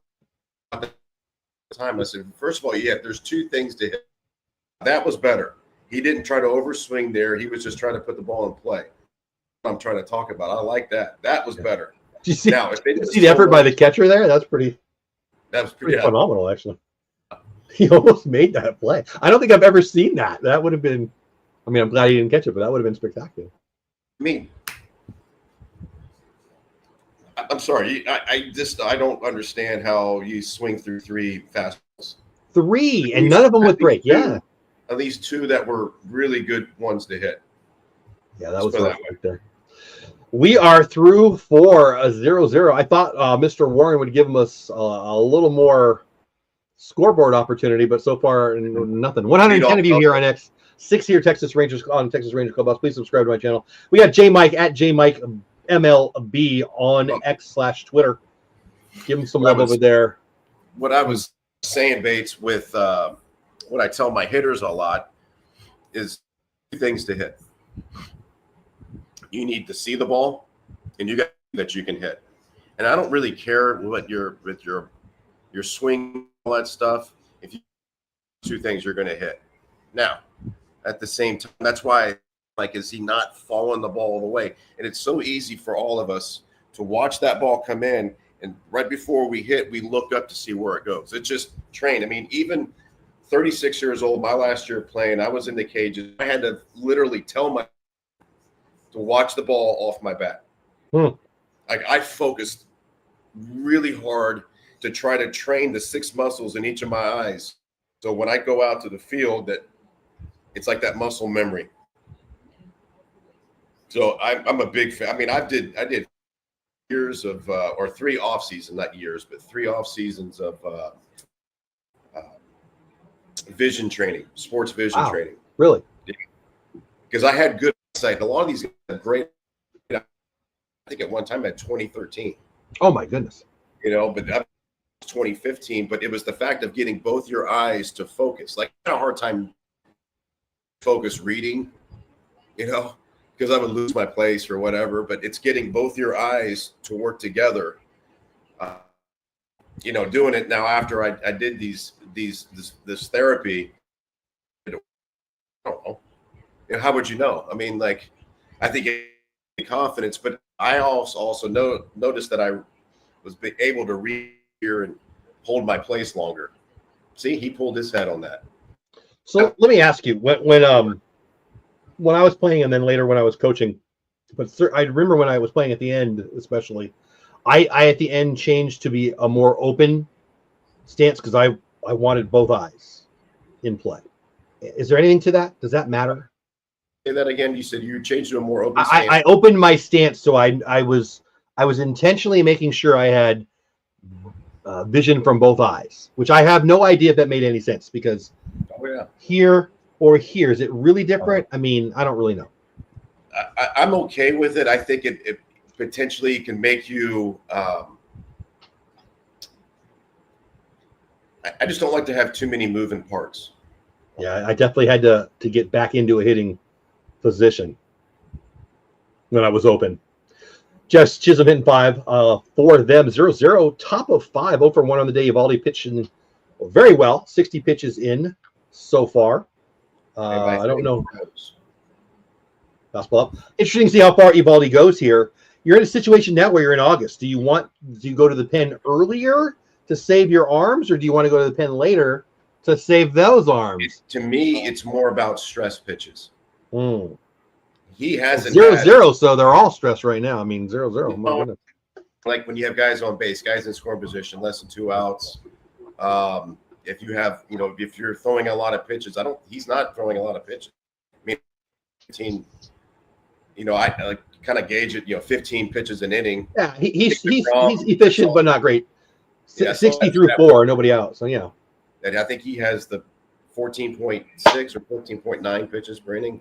Yeah, it feels right to me. I mean, I mean, 12 is good, 15 is average, 18 is too many, right? I mean, kind of thinking. Yeah. Ooh, we got a call there. Look at that. What happened? He got okay. Here the curveball was outside. The ABS showed that it was outside. Boy, Jazz complains a lot. Ooh, I don't want that.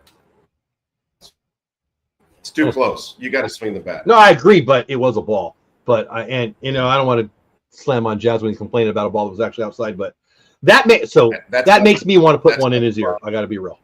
I don't like that. That's how I was brought up. You gotta. Me too. Bat. Goldschmidt led off yesterday. Had a big game with 3 hits, I think. Hitting 6 today. Smashes one off of Rowdy, who makes the play. Flips over to Eovaldi, 2 outs. Bottom 5. This is Jason Michaels, 10 years in MLB. At Mike MLB on X. Boy, I almost said the wrong thing. The Big League Approach. Check him out on Facebook and all the places. What an interesting play that was. Look at so Eovaldi. Yeah. So Bassick just said it. Interesting on the. I don't know if you're listening to the broadcast, but Bassick was pointing out that Eovaldi was actually at the first base, and receiving the play like a first baseman would. Where we got a pitcher, Kumar Rocker, who can't even get over to first base to save his life. Why can some do it and some can't? What is that? Well, why couldn't he? I think because his head's in the wrong place, but you tell me. I don't know. He hasn't been able to get there all year. You practice. I don't understand how that's. You know what I really think, and I don't know this. I just think he's been elite his whole life. Come on, we're talking about Kumar Rocker. So he's elite as a kid. He was elite at Vanderbilt. He's been elite in the minors, and it hasn't mattered. And I blame him / whatever they were. I mean, if you're only throwing fastballs and striking out people, you don't develop anything else, right? So, right.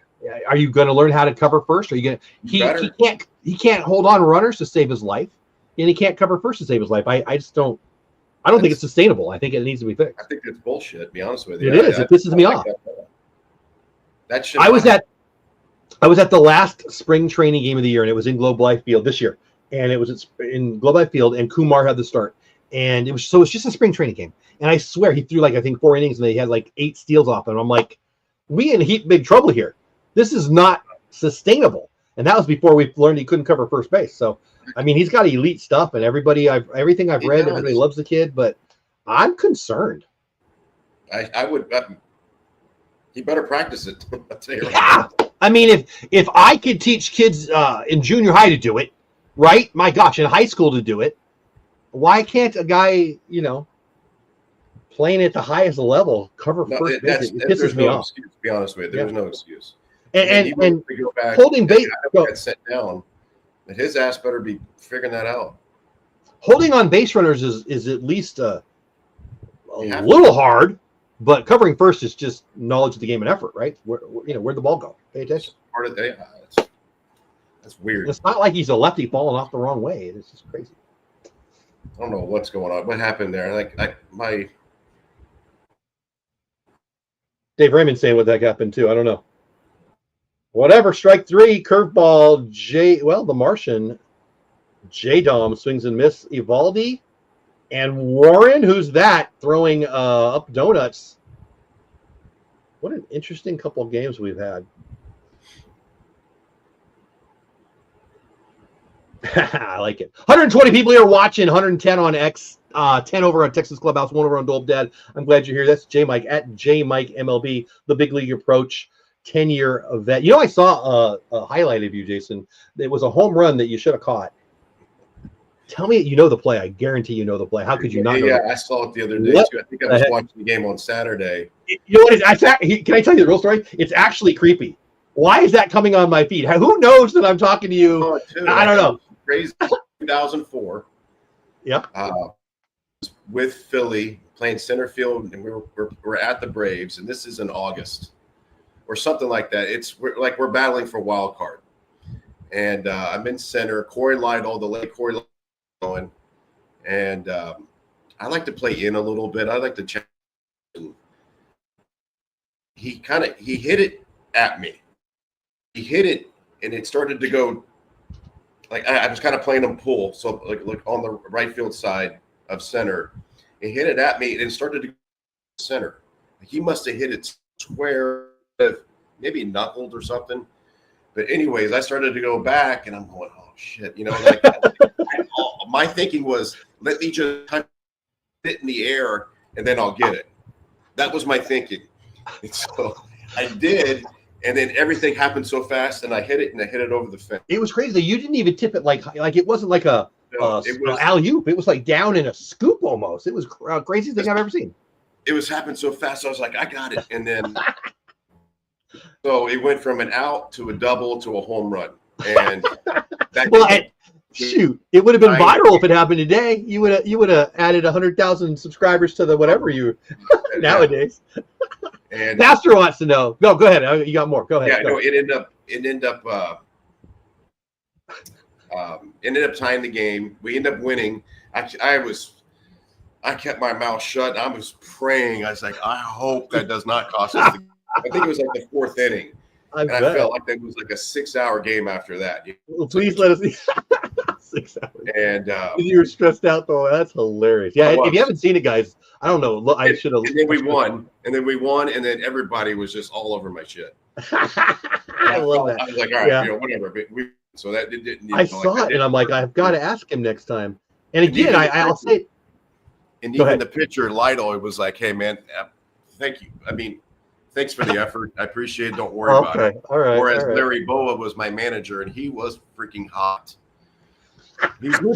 He told the outfield coach, go look at his glove. It has nothing to do with my glove. It was like a highlight scooper thing. I don't know. When it hit Canseco on the top of the head. Yeah, that's wayward. That's got to be That's wayward. Well, that's Texas Rangers. Was that with the Rangers? It was. And that brings up a question from Pastor.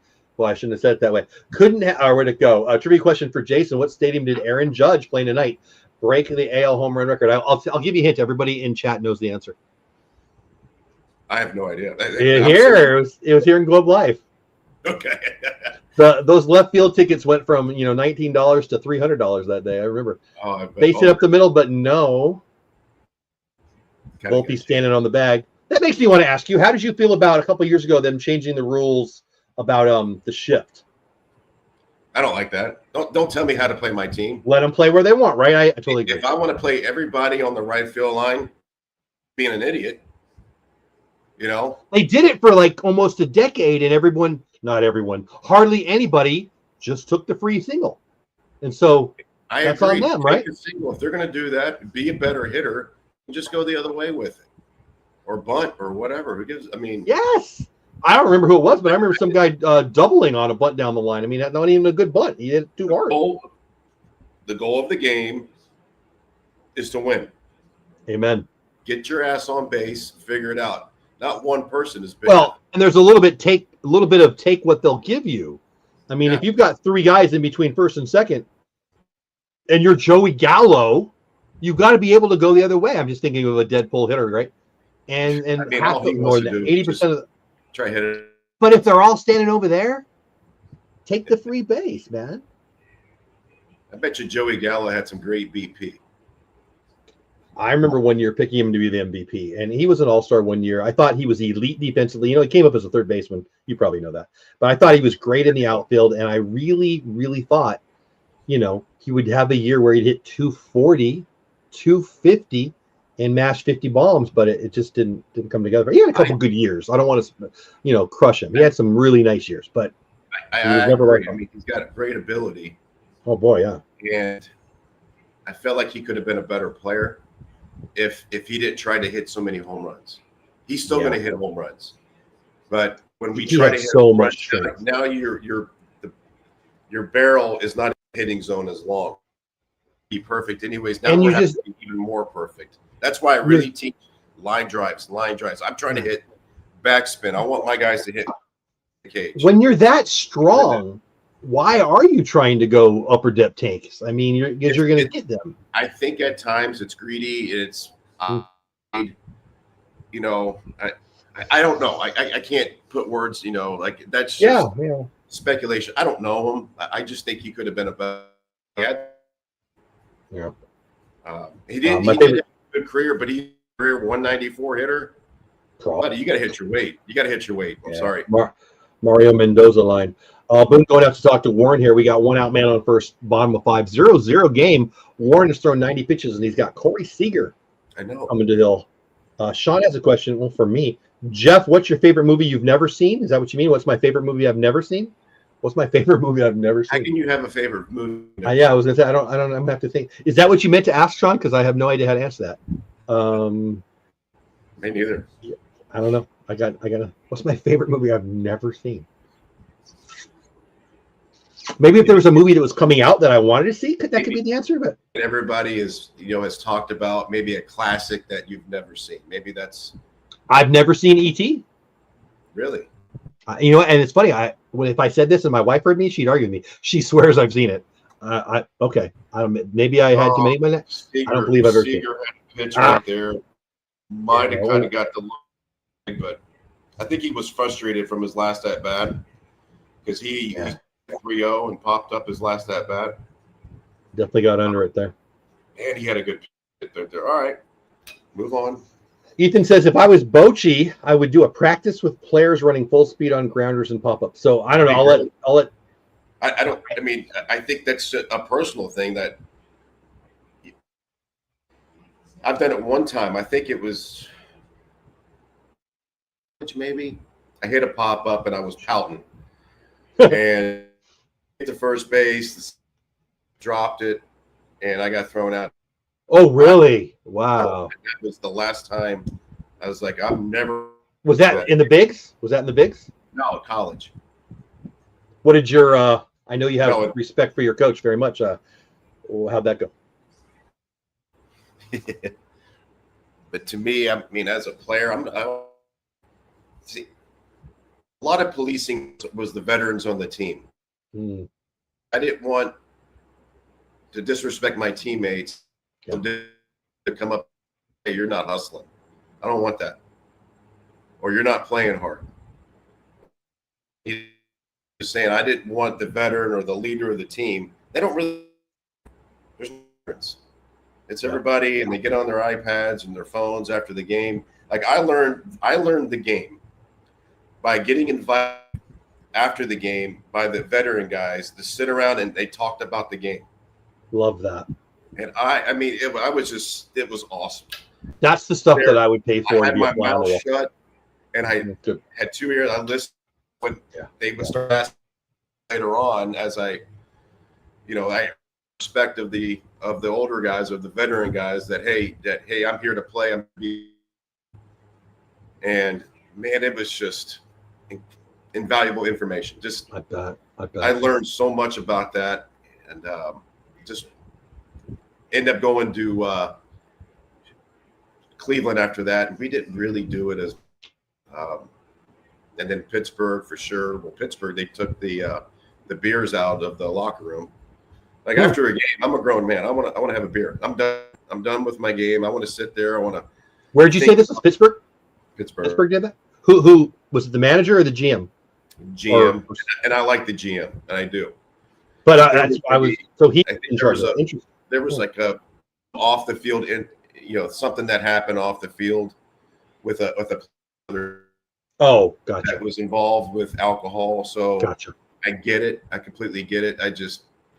How did that go over with the 25 in the locker room? I'm guessing poorly, but you tell me. Say it again. How did that go over with the 25 in the bullpen? Did they feel like, come on, we're adults?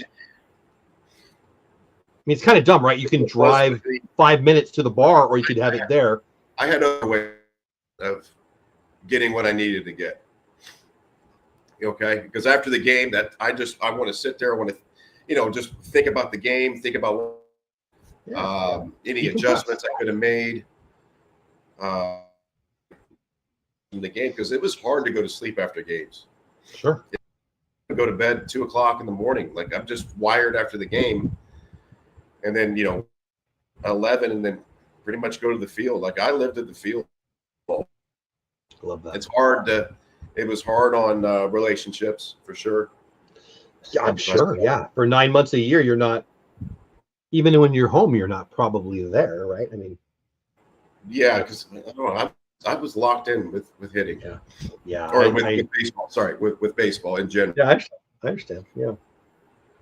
I want to ask you, I don't know what you said that made me think of this, but who was the guy that stands out in your career that as a teammate manned the clubhouse the best? Was kind of in charge. Maybe they did the kangaroo court, or maybe they were the most respected, or who did you look up to, or whatever the right way to say it is. Guy, maybe it doesn't have to be a superstar, it doesn't matter, but who ran the clubhouse that stands out? I had two mentors. The first one was Dave Hollins. Third baseman, great arm. I remember had a cannon over at third. The second time up by a spider. Wait, say that. You broke up again. What? The spider? What? He got bit by a spider, like a brown recluse spider. Oh shit! And he was as old school as you can be. You know, then he was I just loved the way his grit. Pitchers were nervous of him because he got a little screw loose, but that's good. I'm not saying anything bad, but I learned a lot. Professional from him. Todd Pratt was our backup catcher. Learned a lot from him too, and I love watching with umpires and get calls because Larry, he's probably the smartest manager that I played. Boa, he was hot all the time, and so he was the umpires, and Todd had to kind of calm him down sometimes. Like, hey, it's all right. He missed the call, but it was a good call. He told me he missed it. But Boa was awesome, man. He's still in the game, still with the Phillies. I'm a huge Larry Boa fan. You mentioned him before one night, and he was, I think I probably told you that night, I don't remember, but he was a manager for the Padres for a year or two when I was a kid down there. And I even remember playing him as a ball player. I'm old enough that he was the shortstop for the Phillies against my Dodgers when I was a kid, when I was a fan.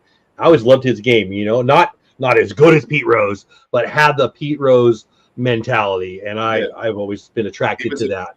He was an overachiever. And man. If you love those guys, I love to root for those guys. That wasn't gifted the height or the size, but just play ball. I think somebody had a question on here about Altuve, and Altuve called up my last year in 2011 with the Astros. So I did, but I never got a chance to speak with him. I was the guy on the team. I mean, talk about size and getting the most out of your physical tools. You got to give respect to Jose Altuve. I mean, that's quite amazing. Talk about being confident. Got to be confident to be that size. Yeah, and to go out there and produce like he's been doing. Yeah, good stuff. Really good stuff. We had a tie game. Top of six. Trent Grisham leading off 0 for 2 on the day. Shit. I haven't seen two. I feel like he's been using his splitter and his cutter, and I think curve or slurve. Or whatever. It's curve is especially against Judge and a couple. He's been moving the ball pretty well. In and out, yeah. His curve getting on that inside quarter.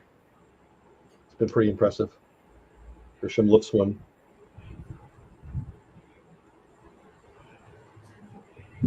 Man. Come on, you guys got to get some runs for him. Just get a guy on. Where are they at in the lineup? I think Garcia leading off. I don't know. Hopefully they're going to show me right here. No, they're not showing me. I don't know if you're listening to the broadcast there, but they just talked about Mike Maddox, Greg Maddox's brother, a Rangers pitching coach. He's got 11 holes in one in his golfing career. That's 11 more than me. What the heck? My head would be. They wouldn't fit on this screen. I've only even been close a couple times. I haven't played since I moved out here, so it's been a long time. But 11? That's nuts. That's. I don't know what the word is. That's almost unbelievable. Wow. I wonder what these analytics would say about that. I mean, the chances of that happening, one.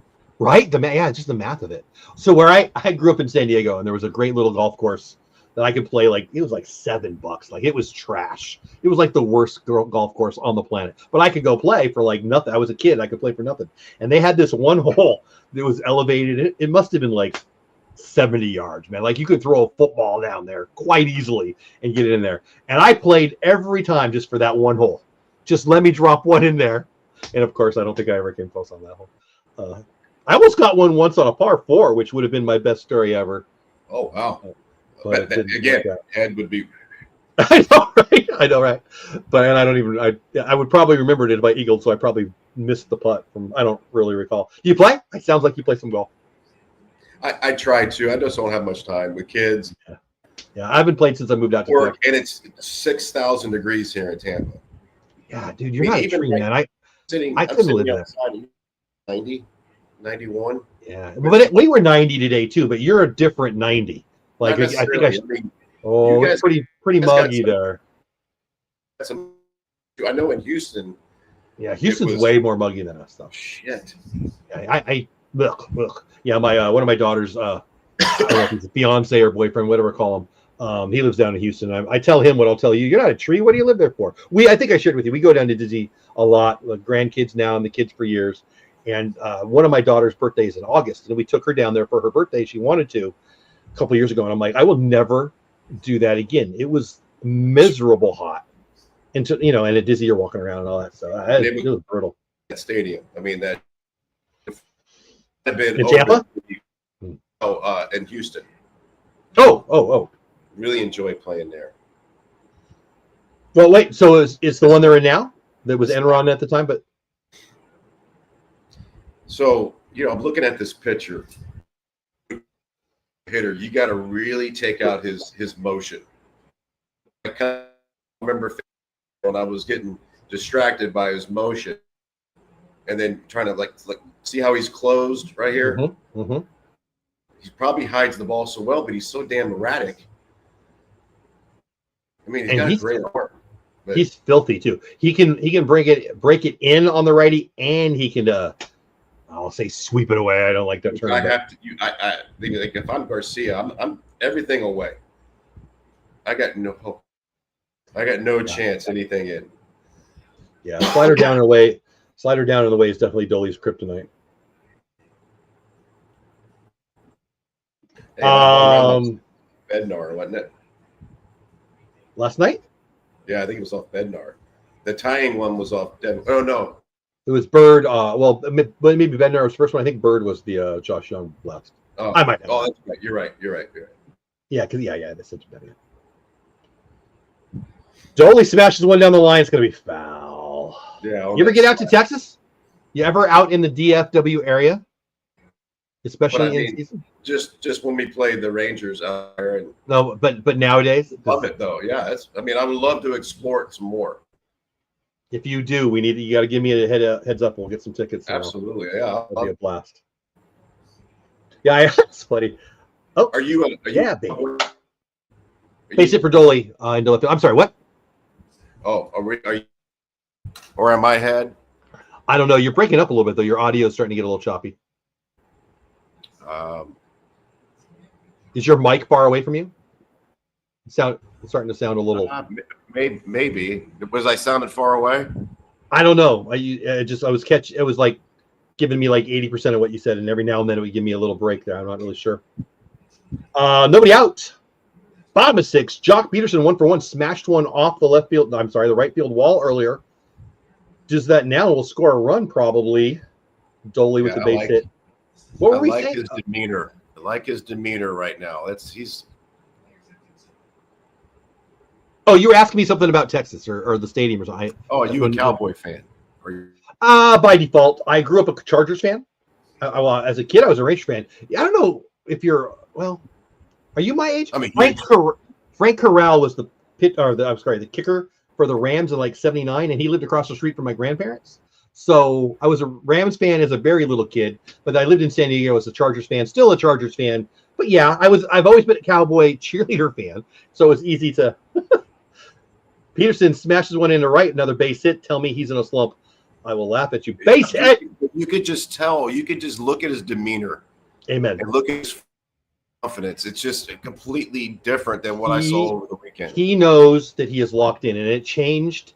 I mean, he looked bad on a couple of ABs. Was it 2 days ago? A little off. Well, you talked about it. You talked about he looked off balance and a little, just off. But I don't see that his today. Upper body, he was leaning over. He wasn't his posture. And he just didn't look like his demeanor, his body language didn't look good. He looks like Jock to me, and I appreciate what you said in there, Brian. We're talking about. I love Jock. I've loved him as a fan, and I love him as a guy who I think I just like baseball. I'll just say it that way. I've never once thought if he got healthy, he wouldn't do damage. Oh, you're definitely ahead of me because I'm hearing oh no, and he hasn't thrown a ball yet. What the heck? Wyatt Langford going to do something here. Ground ball up the middle. Volpe, 6 unassisted, 3 double play. I'm gonna pause it. I was going to say maybe I'll. Well, it doesn't matter. Okay, so I just hit. I was behind there, so you might not have to pause it too much. I'll tell you the next time he throws a pitch here. Every now and then it gets caught. Well, maybe that's why I was having trouble with your audio. Maybe it's my internet because I was a little behind there. Yeah, I'll tell you when he throws the pitch. I can't blame my own internet. I can blame somebody else. Yeah, pitch. He just threw it right there. Ronnie Tellez, 0 for 2 today. 2 outs. Man on third. Hey, I got an idea, Rangers. Let's score this run right here. Let's get one on the board for big. That could have been one right there in the. He could be a candidate to throw one in the shitter or Camilla, he will. He will. And again, I'll say it so you know he's releasing the ball now. And right by Rowdy. 1-1. So why did the Mariners, who at the time had no offense, give up Rowdy when he had as many home runs as J-Rod at the time? Why did they give him to Upper? I don't think he was having, just good at bat, saying, hey, we're going to have to take him off in order because he's, there's something to do with options and down and I don't know. It's not like, they made a trade for Josh Naylor now, so now I see it. But at the time, I don't even remember who that first baseman was. It wasn't good. He just had fastball strikes that he missed. So now 2 strikes, just put it in play. 1-2 pitch fouled away. We'll do it again. 2 outs. Man on third. Rowdy Tellez, Camilo Doval. That's J-Mike. Jason Michaels, 10+ years in the major leagues, which is exactly 10+ more than I ever got. MLB approach at J-Mike at J-Mike MLB. Boy, I can't even talk. I needed coffee. I've got a soda. I should have had coffee. Anyway, 1-2 pitch coming. All the way again. Rowdy's making him work here. Do you see him slip? Pitcher slipped. He slipped and he threw a cutter at 99. What the hell? I know. That's just like electric arm. Yes, exactly. How do you? Guys are just born. They just born with that. This is my jealous face. I never touched anything close to that. Obviously. Now they all do. Slider misses. But here's the thing: I'd much rather face a thrower than a pitcher. Why? Because the thrower mistakes. A pitcher, let's say like Kelly, like Merrill Kelly, he's going to change speeds and I don't like that. I don't like it. Like you want to hook the fastball. Jamie Moyer pitched for 100 years throwing underhand. Throwing underhand. He had a nice Ranger career for a while. He 83 mile an hour fastball one time, and I thought it was 95. Really? What was he doing that would fool you? Two-seamer, changing speeds, changing sides of the plate, just pitching. That's what I like. Even though he didn't break the gun, but he was still like you're a pissed off 0 for 4. Like you're really pissed, and like a guy that's not going to beat you. You got to beat yourself. But he changed speed so much, and he pitched. Jay, my guys like me never got to do that. Like for me, all I got to was high school, and I don't have that hitting experience that you guys all do because the best pitchers I ever saw never got anywhere close to where you guys did. So it's a different experience for me and the fans and the people who are watching and listening and all that. How, like you say, you'd rather face heat. I'd rather face Like how, when is heat too hard? Like everybody's throwing 95 to 99 now. Is it ever like can you take care of 103 from Aroldis? And are you confident on that? I got face Chapman. You did? I swung too hard. He struck me out 3-2 slider, but I had a pitch, I had a fastball to hit. I swung too hard.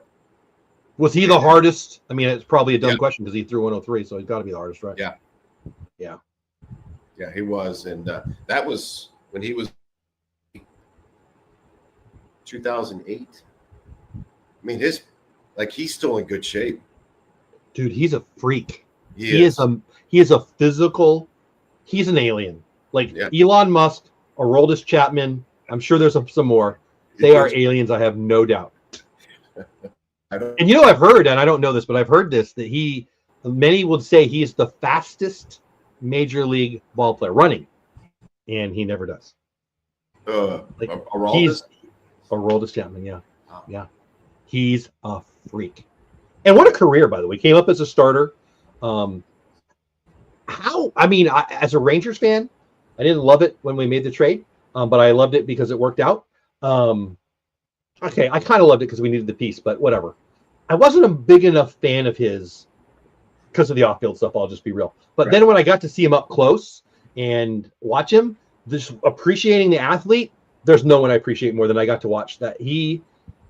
I got on purpose. I got tickets to sit right over the bullpen a couple times. I got to watch Scherzer warm up a couple times. And all that. I like that view. I like to hear what's going on.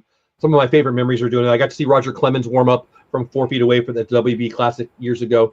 So that's like my jam. But I got to do that with Aroldis, and he was just fun loving and giggling with everybody and not even trying. It looked like he looked lackadaisical. I don't care. And then bam, he would do things just from sitting above and watching him that I couldn't do in my dreams. He was just a freak. Well, I mean, I know you've seen that at that level better than maybe I have by leaps and bounds. There's just some he was amazing out there. I mean, the majority of baseball players are they're not. There's like this guy. He's a freak. Judge is a freak. Well, he's a monster too. How big is this guy? Like when he first came up, I remember thinking probably too big. Probably too long of a swing, and I'd love to get your thoughts on this. Probably will have too much swing and miss, and that rookie year he had was pretty bad. But boy, was I wrong. This guy, I mean, he's one of the best right-handed hitters ever. It's his approach. He's had a really, to hit, especially last year. He's pretty much backing it up with the same this year. Well, and 3 years in a row now, he's set the home run record, and then he had a better year, and now he's having a great year this year. It's unbelievable. Fan of his swing, but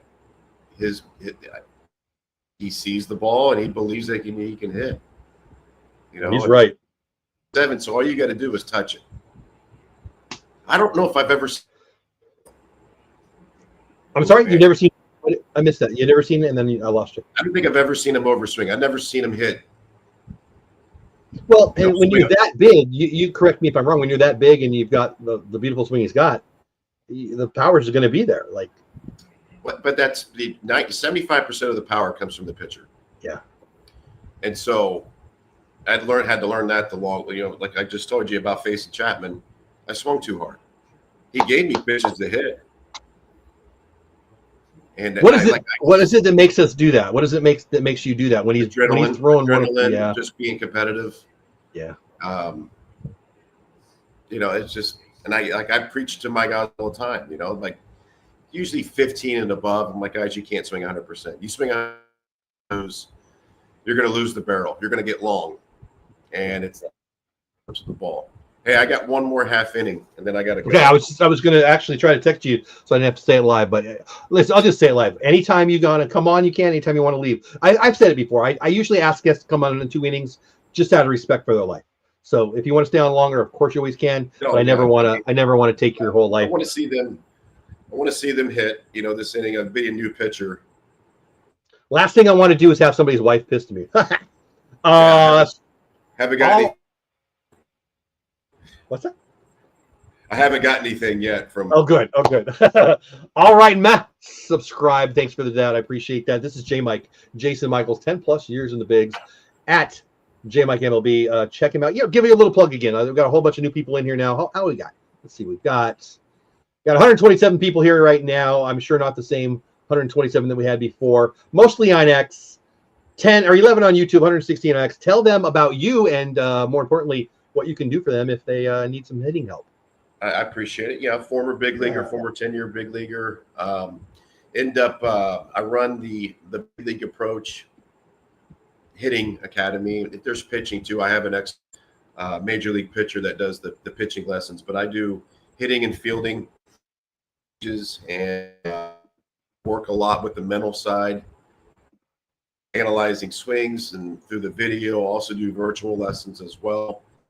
And just trying to get kids to get to their next level as well. They actually do a little bit better job because they listen better than us boys.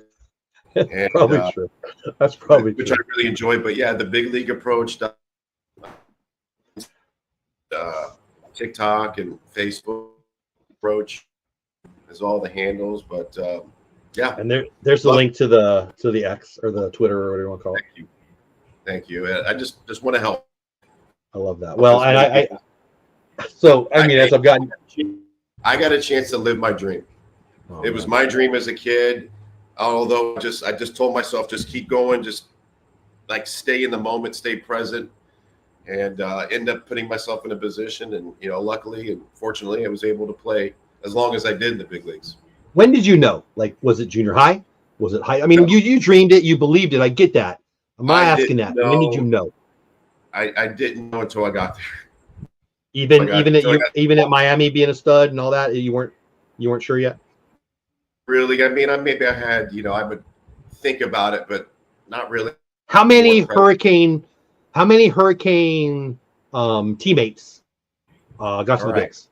So I was there 97 and 98, and or JUCO guys. I shouldn't disinclude that. Our Miami team, we had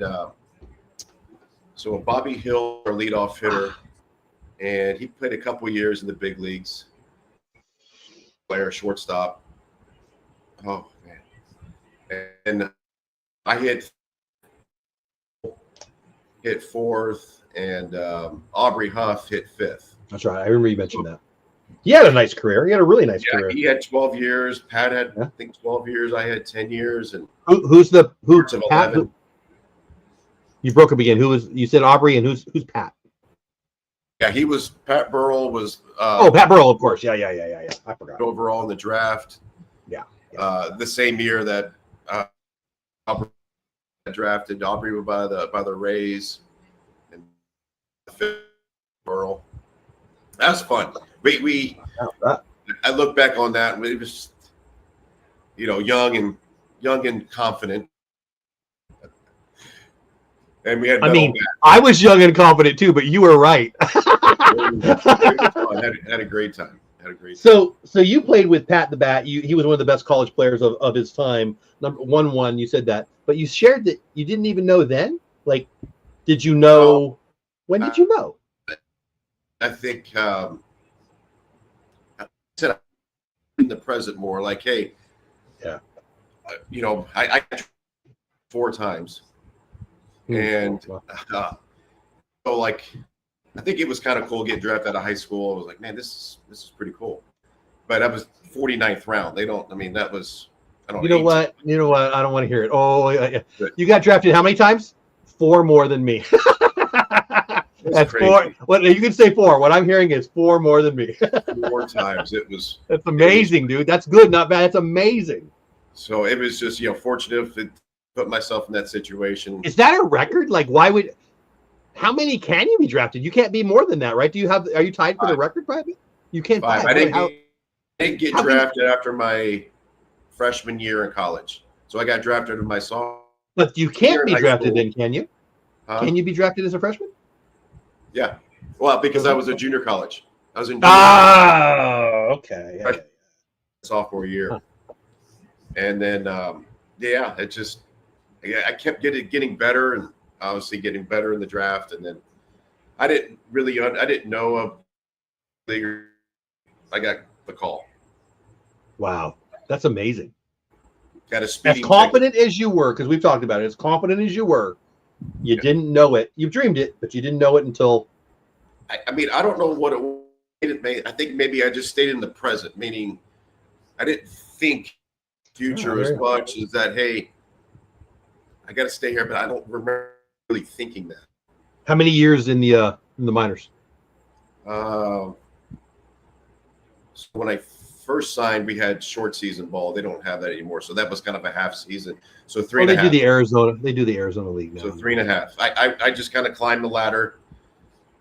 Wow, that's so cool. And do you remember the call? Who called you? What did your AAA manager bring you in, or they brought me in? It was day. I was there in the morning, and then I had to get in my car and drive down to Philly, and promptly got a speeding ticket on the way down. I love that. It's absolutely nice double right there. A little 2-out. Yes, somebody serves it out there.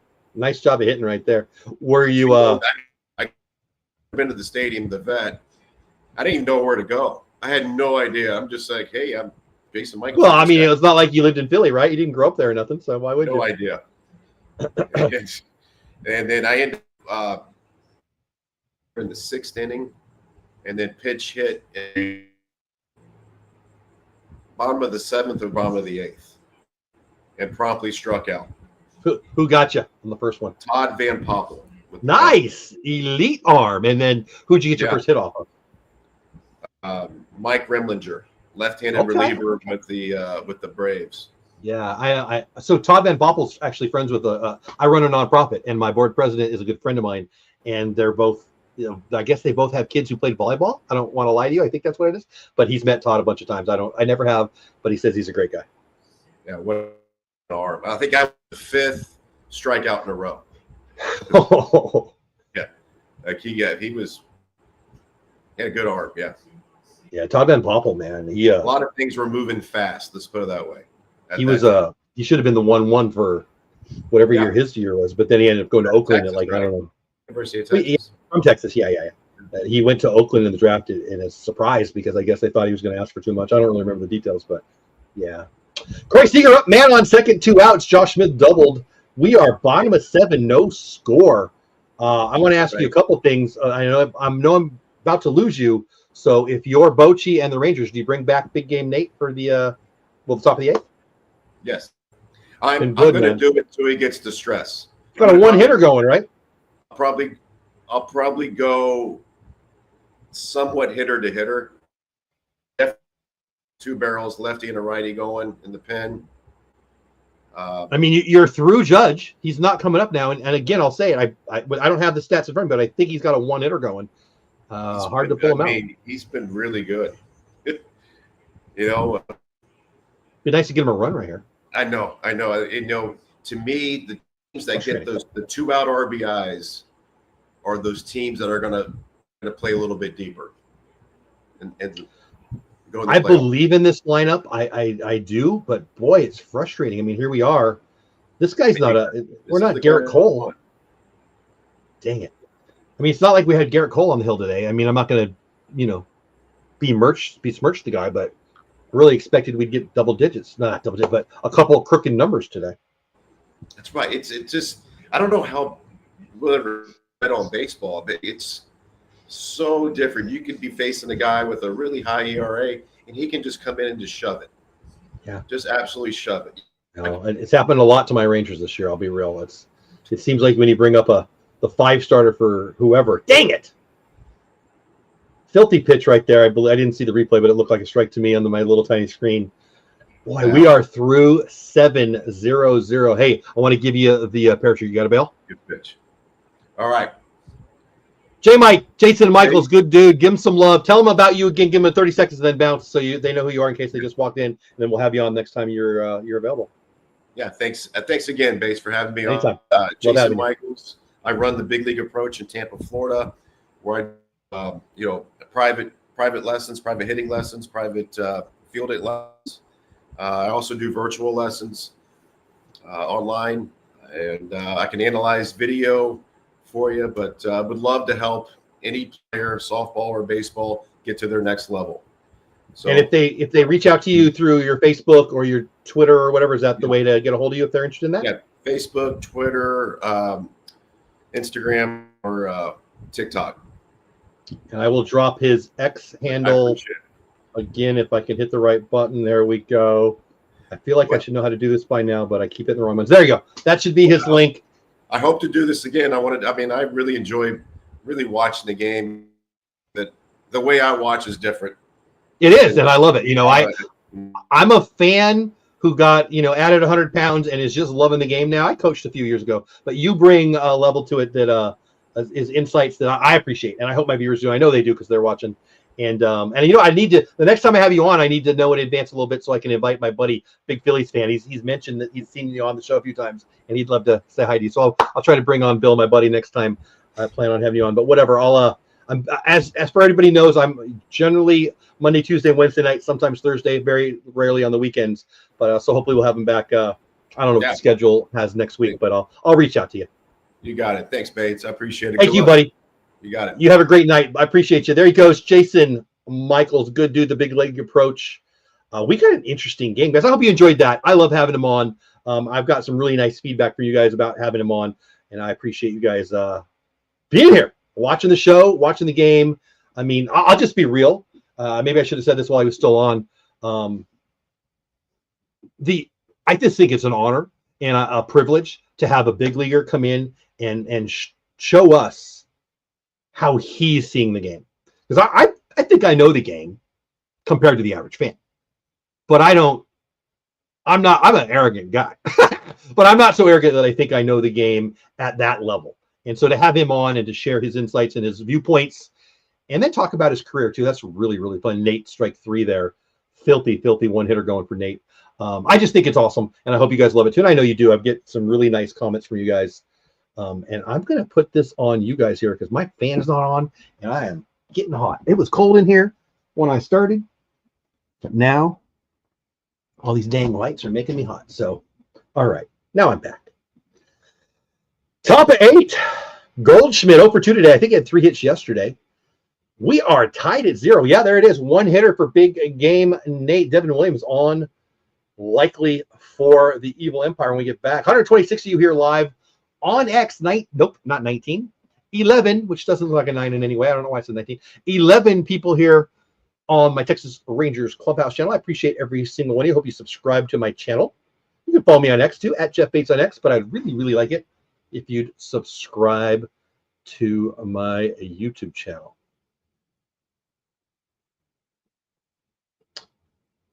Eovaldi comes set.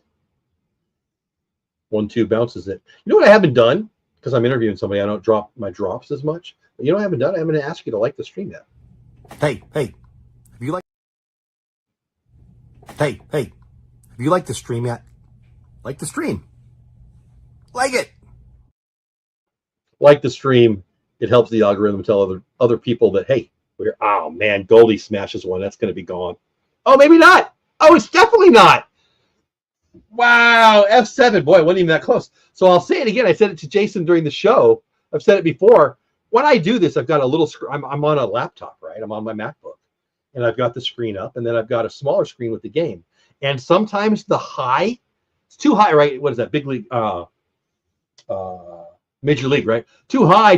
When they hit one overly high, it fools me now with the small screen. And that one fooled me. I thought it was gone.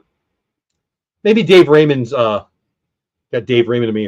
I think he got fooled too, so maybe that played a piece into it. The Martian, wow, 4.39 pitches. There you go. Bassick telling the fans to stand up 2 nights in a row. 1 hitter. We're going to the bottom of the 8th. You know what, guys? I apologize, but it's potty time for me. I'm going to drop one of my drops. I'll be back in a minute 30. We're going to have the bottom of the 8th. Don't go anywhere. I'll be right back. Put this on a loop. I'll invite you to Texas Rangers X. I love the Texas Rangers. I love X. I do not love Rangers Twitter. Toxicity and emotion on parade. If I wanted the view, I would go to ABC, and I don't. So I won't. So I made a thing. Texas Rangers X, a place by me for you. You, the Ranger fan who's not nuts, not crazy, doesn't need to emote every time something goes wrong, and loves to talk baseball. Is that you? If it is, DM me over on X, at me over on X, or ask me here during the show, hey, will you put the link to Rangers X, not Twitter, Rangers X? We'll have some fun. We're going to talk about baseball, Rangers, and everybody else. And if you want to emote, yeah, Rangers Twitter is not going anywhere, but either am I. It's not Rangers Twitter, it's Rangers X, and it's for you, unless, you know, you're a troll. I love the Texas Rangers. I love X. I do not love Rangers Twitter. Toxicity and emotion on parade. If I wanted the view, I would go to ABC, and I don't, so I won't. So I made a thing. Texas Rangers X, a place by me for you. You, the Ranger fan who's not nuts, not crazy, doesn't need to emote every time something goes wrong, and loves to talk baseball. Is that you? If it is, DM me over on X, at me over on X, or ask me here during the show, hey, will you put the link to Rangers X, not Twitter, Rangers X? We'll have some fun. We're going to talk about baseball, Rangers, and everybody else. And if you want to emote, yeah, Rangers Twitter is not going anywhere, but either am I. It's not Rangers Twitter, it's Rangers X, and it's for you, unless, you know, you're a troll.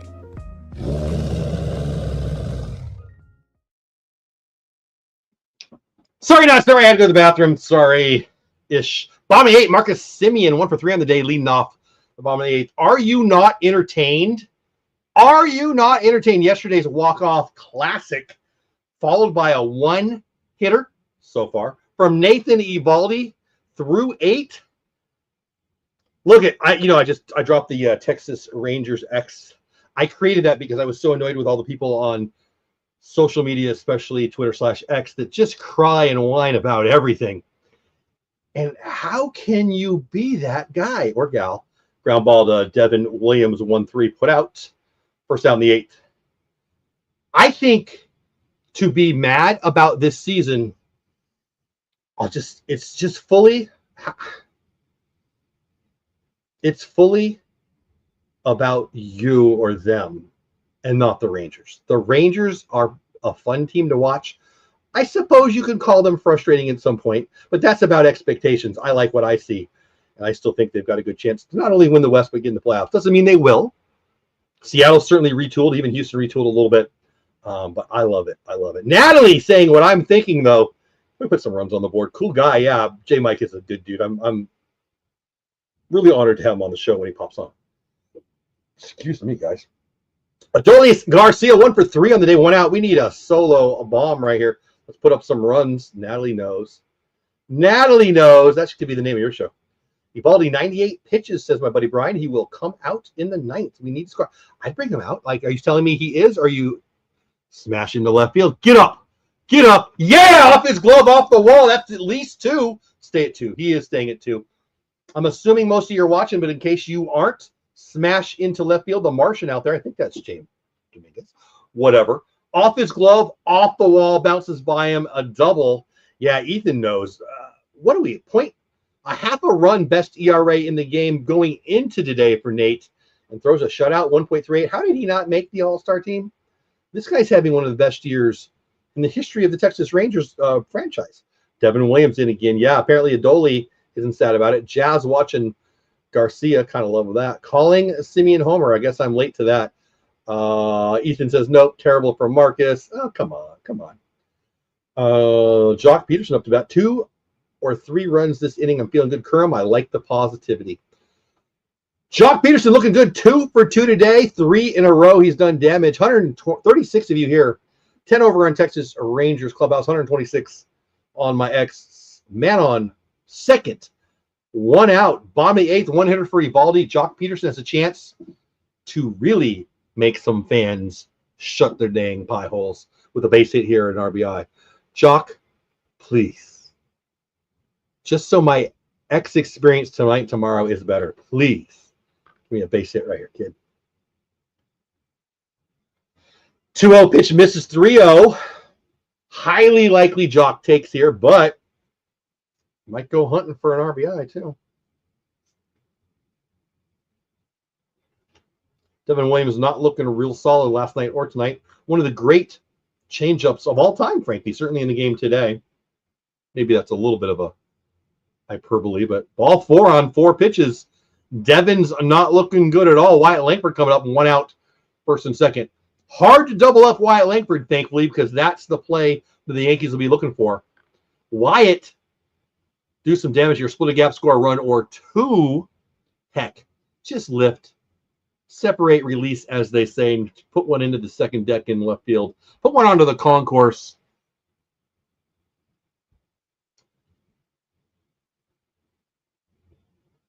I was saying, what are they doing here? They're not going to change Devin here.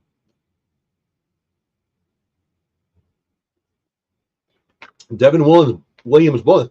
I don't know anyone on the planet who enjoys the Yankees sucking more than my buddy Kerm. Wyatt Langford takes it in. That's 5 in a row at least. Yeah, Bassick saying it. How did Ben Rice make that catch? Is he, Brian? 4 times. Yeah, I mean, he was 2 for 2. Yeah, you're right. 4 times. And 5 in a row with the blast last night, right?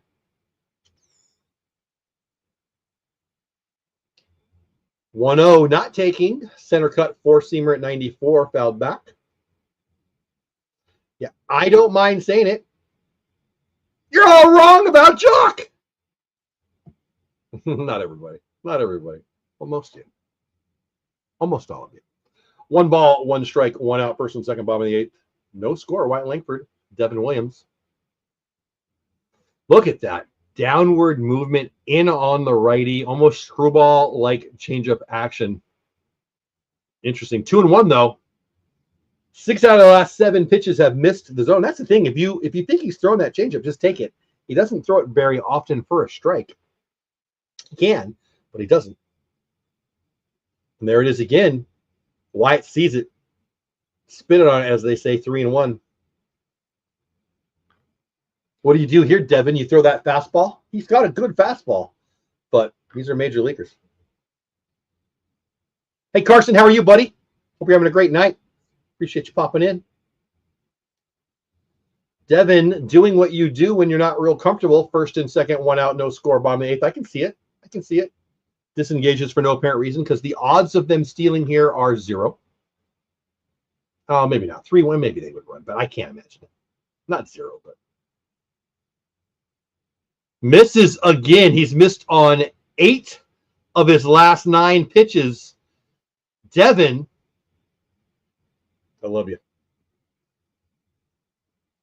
Bases loaded, 1 out. 8 pitches of the last 9. Where's that? What's that college team? Is it A&M? Who's the college team that says 4, 4, 5, 5? I wouldn't mind that right now from the stands.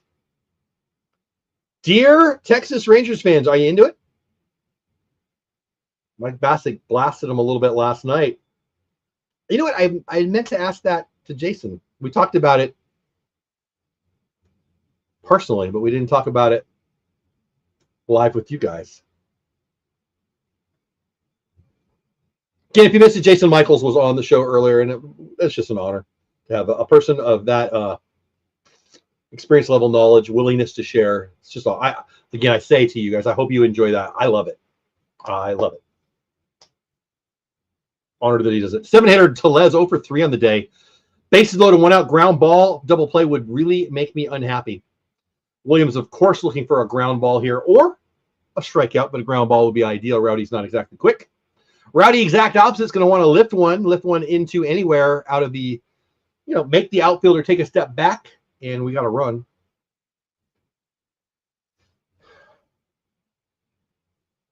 Gets away. Not far enough, though. Dolly thought about it, looks like. 1 ball, 1 strike.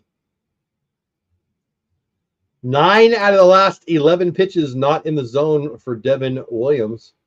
Yeah. I mean, I'll take that over a 6.43 or 4.63.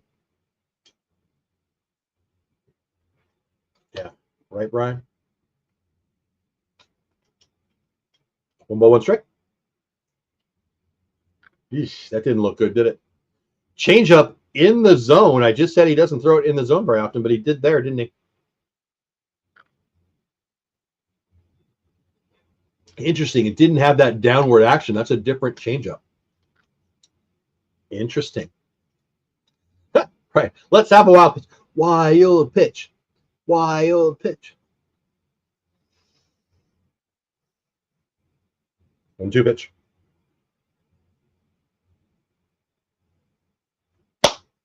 2-2. 10 of the last 12 pitches out of the zone for Devin Williams.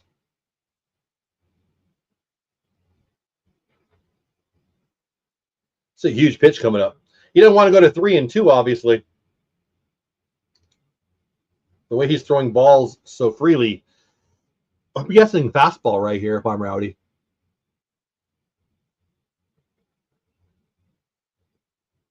It is a fastball. Four-seamer might have been up and away. Just don't see how at 2-2, when you've thrown 10 out of your last 12 pitches out of the zone, you can throw a not fastball here. Because you're going to go to 11 out of your last 13 and 3-ball count with the base loaded. You're just not. Same situation here. It'd be gutsy for Williams to throw anything outside of a fastball here. We'll see. And he throws that changeup. What do I know?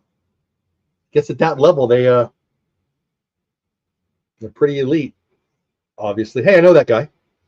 That usher right there that we saw for a minute, walking away from the camera, is a good dude.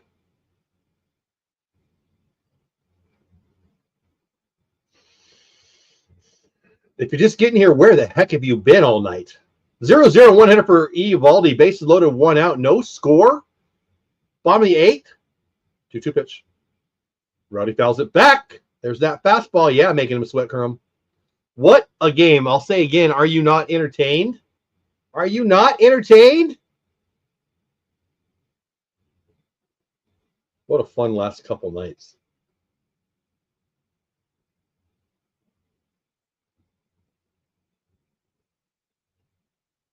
I disagree with Bassick here. I think he's going to go fastball, but I was wrong last time. Disengages. But that's just because he's having trouble throwing strikes. Again, I'll restate it. He's having trouble throwing strikes, so do you want to go 3-2 with the bases loaded? But he's thrown a couple changeups in that situation. I mean, I think 2. So what do I know?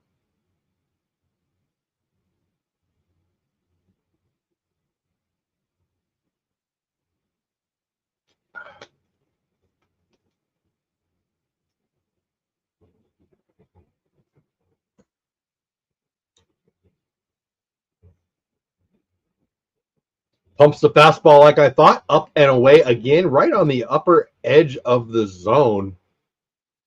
Foul away, we're going to do 2-2 again. I mean, maybe you're going to go with that changeup now, but he's done it twice already. But I'll say it again. Putting a lot of pressure on your catcher and yourself if you throw anything but a fastball right here. 140 people here live watching. I appreciate you. 12 at Texas Clubhouse, 2 at Dole Whip Dad, 126 over on X. I appreciate you. Please subscribe to my YouTube channel at Texas Clubhouse. Rowdy had a hand issue earlier in the game. They had to come out and check out, and they're out there again doing it, which sucks for us because it's kind of a big pitch coming up.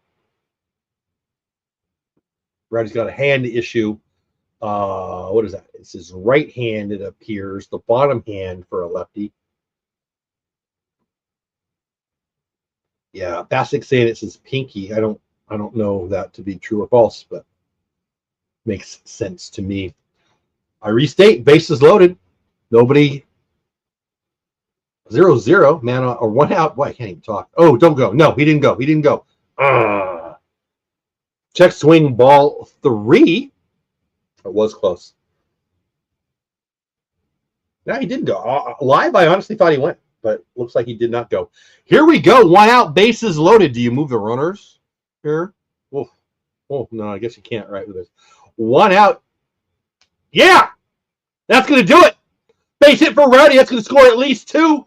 Grisham receives it, fires home. No, it's cut off. There you go.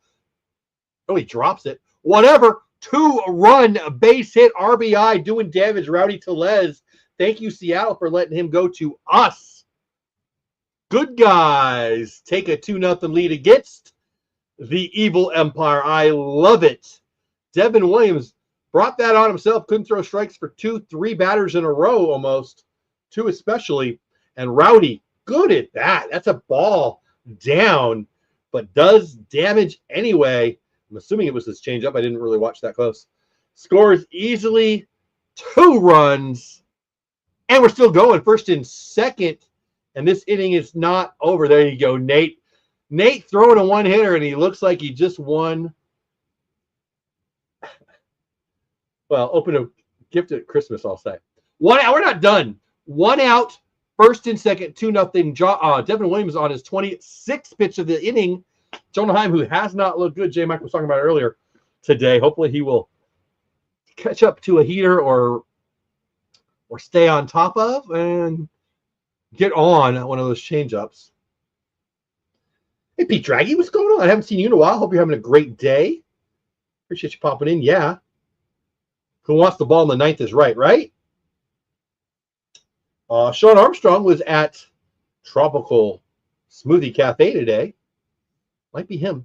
He told Jason Hicks, who was first in line, that he's pitching tonight. Obviously, he didn't expect Eovaldi to throw a freaking one-hitter. But that's why I say I bet it'll be Armstrong. Although I don't know the lineup. If they got lefties coming up, it might be Garcia. But we'll see. 1-1 pitch to Jonah. Stay on the double player. Lifts it foul 1-2.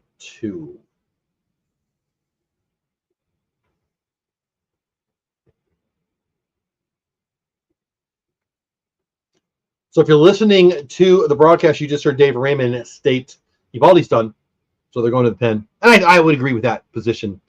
Just a different game there. You're not going to go very much deeper than he did right there, even though he's got the one-hitter. Ground ball to the right of Volpe, scoots over, gets the force. Jonah with a good hustle beats it out. We're going to have 2 outs, first and third. Would have been an incredible double play. Jonah doesn't run real fast, so it was a pretty close play, but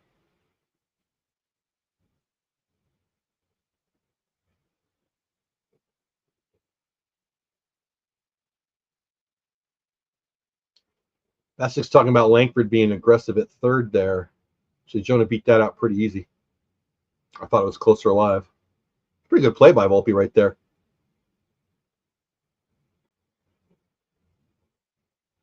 And that'll be it for Devin Williams. This inning's still going. 2-0. Good guys. Who's that, Bednar? I don't even know who that is. I'm not sure who that was. What a game, what a day, what a couple days. My name's Jeff Bates at Jeff Bates on X at Texas Rangers Clubhouse. I'm glad you're here. You want to get a hold of me, this is how. Hey there, thanks for being here for the show. Look, if you ever want to get a hold of me, if you need my email, if you're looking for my X profile, you want to see some of the things that I recommend, affiliate link kind of things that I have affiliate link for that I recommend for creators or other people, this is the best place to go. Check out the link tree right here.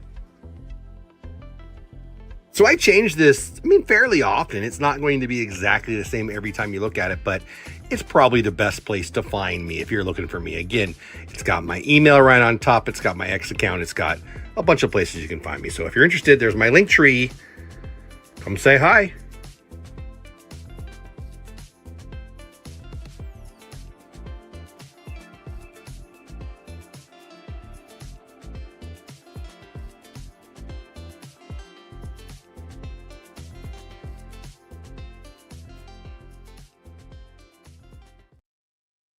Yeah, Sean, you're exactly right. Rowdy Tellez has always had great bat-to-ball. So he's had a nice career. He's not a superstar by any means, but he's a really good ball player. He mashes.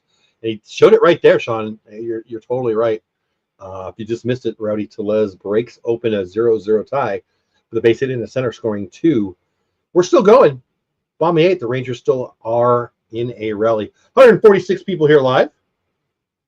12 at Texas Clubhouse, 1 over at Dole Whip Dad, 133 over on X. My name is Jeff Bates at Jeff Bates on X at Texas Clubhouse, Texas Rangers Clubhouse, but you can just say at Texas Clubhouse. Head on over to my YouTube channel. Please subscribe to the channel. It means a lot to me. I say it all the time. I just want 3 subscribers here. 3 subscribers a night. That's what I look for, and I know I've got one. Mark Leiter, related to Jack Leiter, who's related to Al Leiter, who's related to Mark Leiter Sr.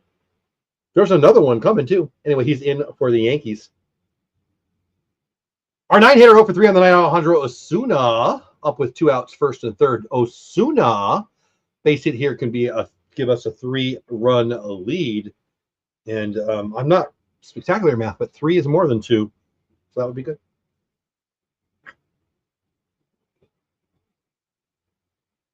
Leiter pumps one in there. Strike.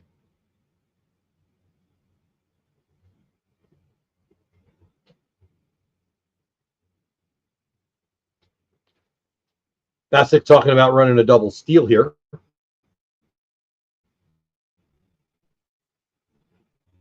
Oh, brutal curveball from Leiter. Sean, so I've been on the hunt for a Don Mattingly rookie card. Yeah, I've got a few. Which one are you looking for? The Tops or the Don Russ or the Fleer? I'm sure I probably have them all. It's a classic card when I was a kid. Time goes. Osuna lifts one. That might fall, boys. No, it doesn't. That's an F8. Local kid Trent Grisham makes the play, but we score two. Eovaldi's coming out. One hitter on the day. Rowdy Tellez, the clutch. 2 out. Bases. No, 1 out. I'm sorry. Bases loaded. 2 RBIs. We go to the top of the ninth. I don't know who it is, Armstrong or Garcia. I suspect Armstrong, but that's with me not looking at the batting order nor the bullpen. So what do I know? But we'll find out shortly. Don't go anywhere. Top of the ninth coming at you next. Back to the game shortly, but first I want to tell you about Epidemic Sound. I've got a couple of YouTube channels, and I use Epidemic Sound pretty much every day. You've heard it on this channel.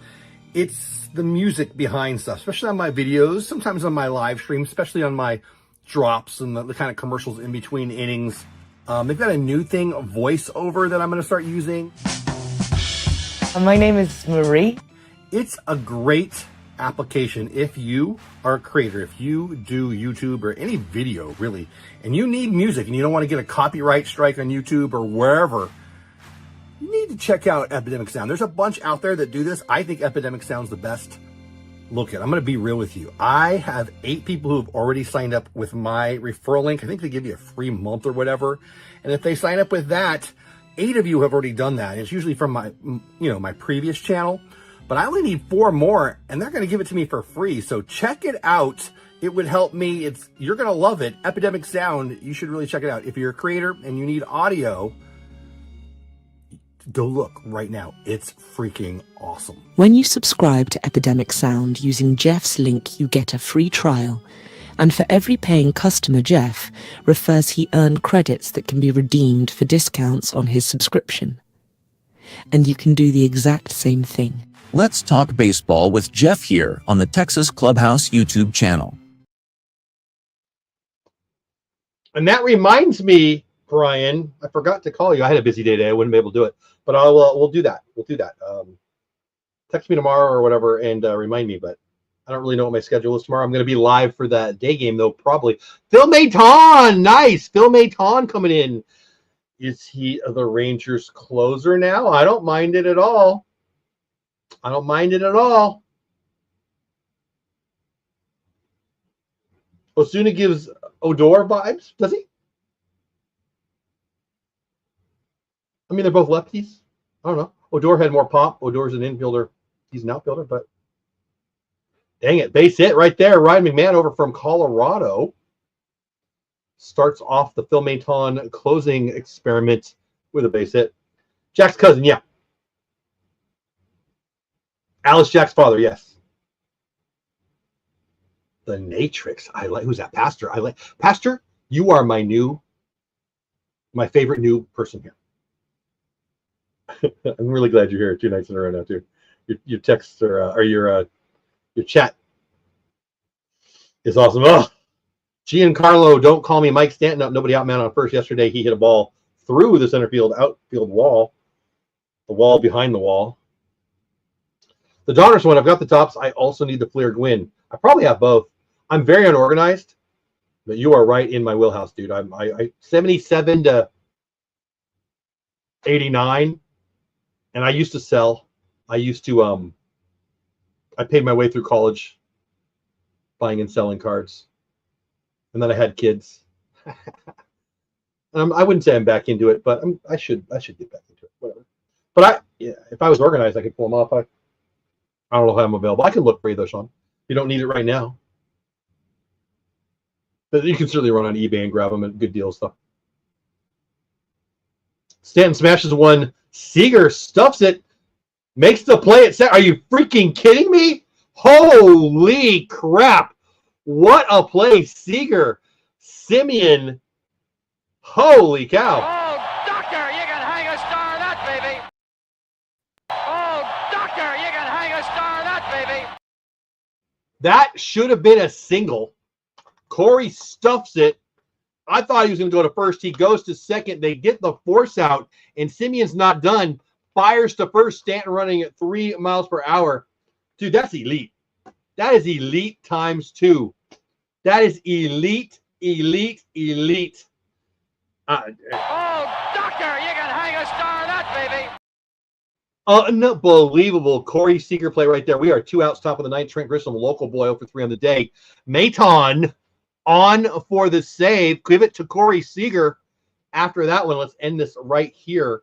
Don't go anywhere when the game ends. We will talk about it real quick, and then we'll talk about scores around the league because we haven't done that at all night. What a 2 nights in a row in the Dallas-Fort Worth area. Not over yet, but 2 outs, top of 9, 2-0. Good guys. Maton with a nice floating curveball, 76 miles per hour. Yeah, there you go, Brian. That Donnie Baseball, me too. Me too. What a play is right, Natalie. Natalie knows ball. My back hurts. Ugh. Feeling old. 1 ball, 2 strikes, 2. Trent Grisham, Phil Maton, the new Ranger. Looks like he might be the closer. There he goes! Yes, attaboy! Yes! Yes! Yes! Yes! What? A 2 nights in a row. Jock Peterson, back. Corey Seager, unbelievable play there in the 9th double play. Simeon got to give some love there too. Great play. Rowdy Tellez, bases loaded, 1 out, top or bottom of 8, excuse me. 2 RBI single. They're showing the replay on Victory Plus. That's a single, guys. Most shortstops are not making that play, but the freaking awesomeness that is Corey Seager stuffs it, tosses it to Simeon, who does not take it like a first baseman, which I probably would have done in that case, and gotten the force. Receives it, fires to Rowdy, double play. What a game. What a 2 days in a row. Unbelievable. Do you not believe? Are you not entertained? Is Jock back? Yes. Josh Young didn't play tonight, but is he back? Obviously. Last 10 games have been unbelievable. What a day. Rowdy Tellez, clearly the offensive hero. Corey Seager, clearly the defensive hero. But Nathan Eovaldi. 8 innings. 1 hit baseball. Unbelievable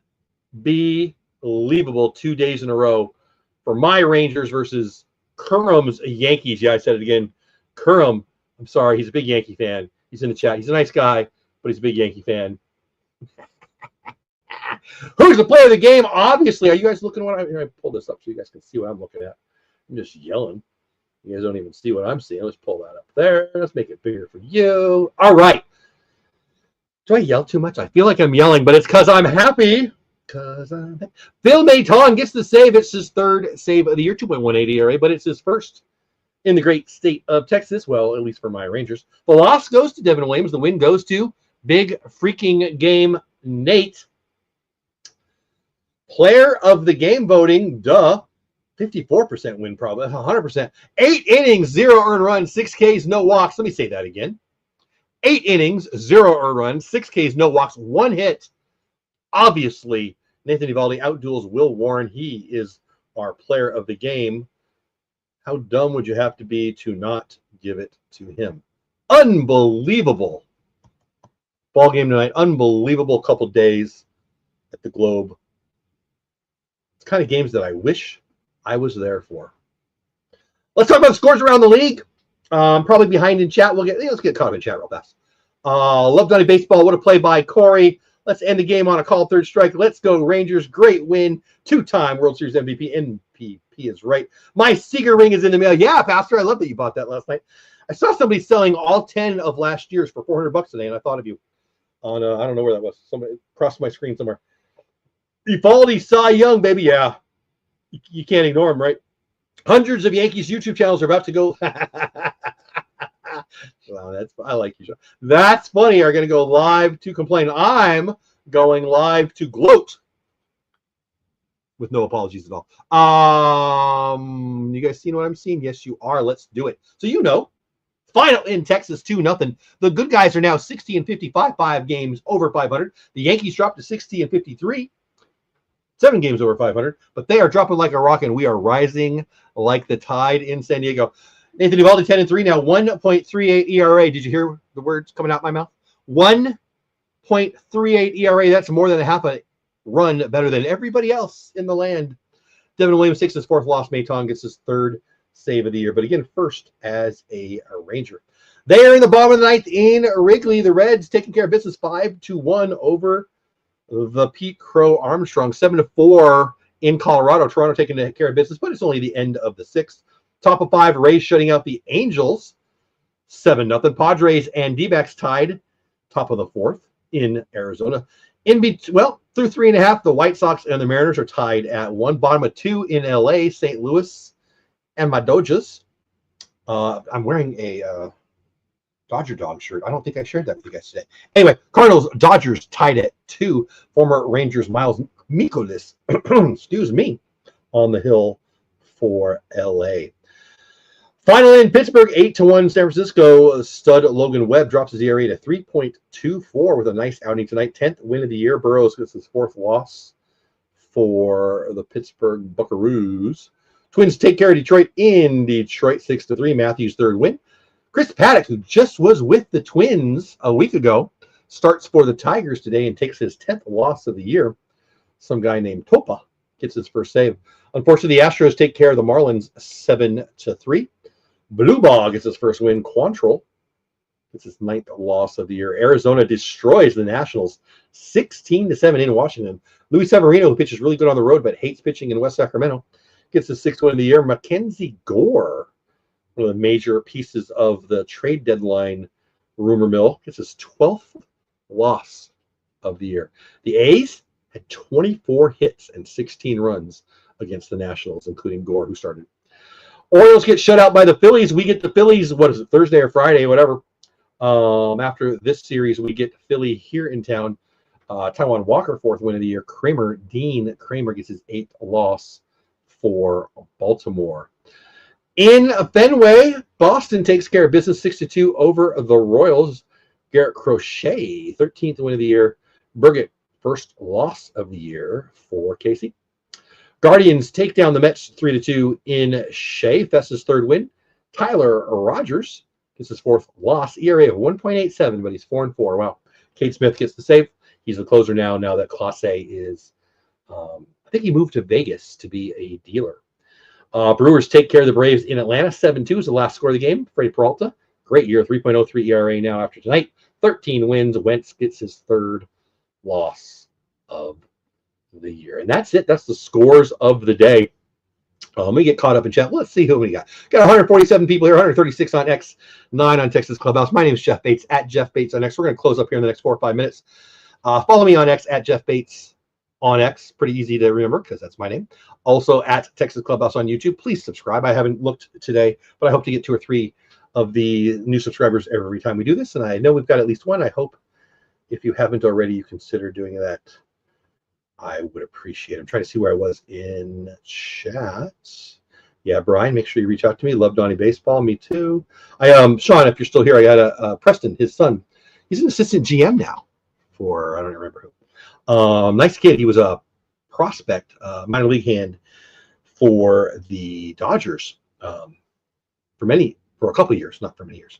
And I was at spring training. This is, 20 years ago.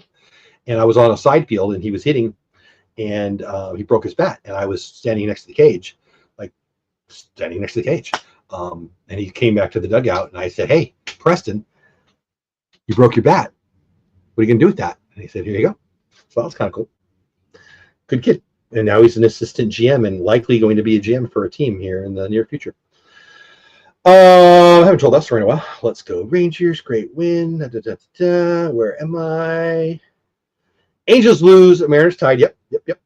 Bryce Harper ever played against Texas? I'm sure he has. Seems he's always been. Oh, I don't know, Sean. I don't know. That's a good point. I don't know. I would assume he has, but what do I know? I mean, being in the NL and we're in the AL, we'd only be in Texas only every other year. I don't know. That $375 million deal for Eovaldi looking like a steal, right, Ethan? 100%. Yes. Brian. So I can play that video. Nah, I don't want to play the video. I got 150 for you here. Maybe I should play the video. If you don't know what Brian's talking about, Bronco, Mustang, Pony Power. No, Bronco, Mustang, Lifestyle. Here, some guy named Brian. I need coffee. I need coffee. It is referencing what happened this. I went to bed and somebody put out their least. What was it?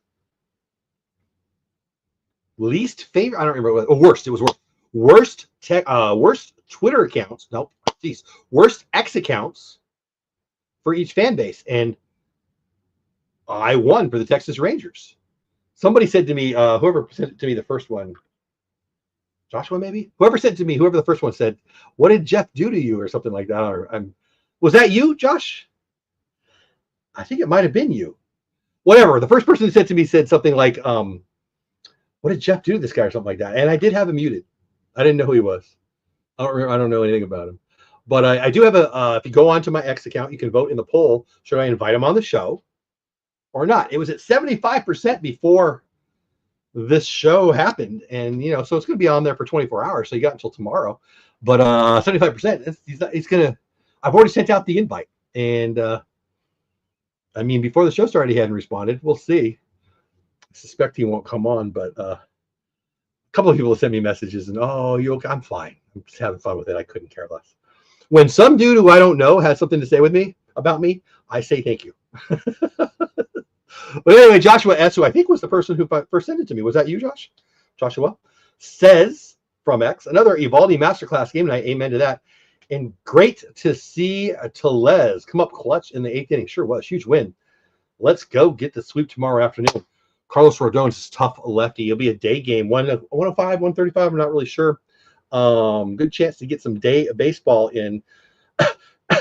Sick day might be a good time tomorrow. I will almost assuredly be live. Not 100% sure what's going on tomorrow. You guys don't care if I'm going to the office or whatever, but I will do everything I can to be here on time. Didn't invite in any guests tomorrow because I just don't want to invite in guests if I might not go live. So it's probably like 80%, maybe even 90% that I'll be live for the 1 o'clock game. Going for the sweep. Oh, you know what we should do before I was about to say goodbye?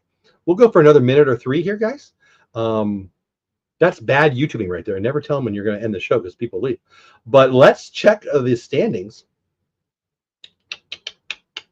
As of this moment, the Rangers 4.5 out of first place, 1 game out of second place in the AL West, and in the wild card, the Rangers a half game out of the New York Yankees, 1 game behind the Seattle Mariners, and then another, 4 to the Boston Red Sox, who are the number 1 seed right now. The Rangers have as much chance to get to the 1 seed as they do to the 3 seed. The 2, 3, and 4 spots are all a half a game or a 1 game apart, half game each. And then Cleveland's right behind us by a game at 58 and 55. We are 60 and 55. So tied in the loss column, but we have 2 more games and 2 more wins than they do. Questions, comments, concerns, now's the time. I'm going to go through chat, say goodbye, tell you everybody who I am, and then we're gonna have to say goodbye. I would skip school when I was a kid on day games, so I'm way older than probably everybody here.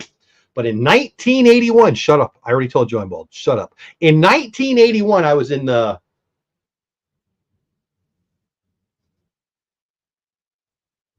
fifth grade, I think. 4th grade, maybe. Mr. Von Hammert's class. Nope. Mr. Blevins' class.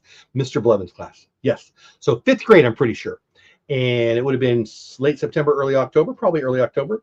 And I was a Dodgers fan living in San Diego at the time. Yeah.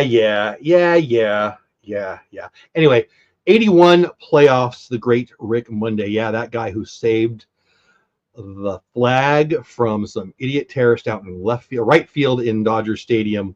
It's a classic. I got to meet him in 1978, him and his wife, at the precursor to the Home Run Derby in San Diego, the All-Star Game workout session before it was massive. It was free.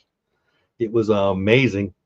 But anyway, I got to meet him and his wife, and it's a cool thing. Anyway, in 1981, he goes deep against the Expos, and I'm in the back of the room listening to the game in Mr. Blevins' class. I shout out, Mr. Blevins knows exactly what I'm doing, calls me up to the front. I walk up there all sheepish, and he puts his head next to me and says, Go tell Mr. Von Hemert in room whatever. And I ran around. Mr. Fleming said to tell you, Mr. Von Hemert, that Rick Monday just hit home. It was one of my favorite kid moments of my whole life. Yeah, that's how old I am. How old are you? Don't tell me. It'll just make me, well, it won't make me anything.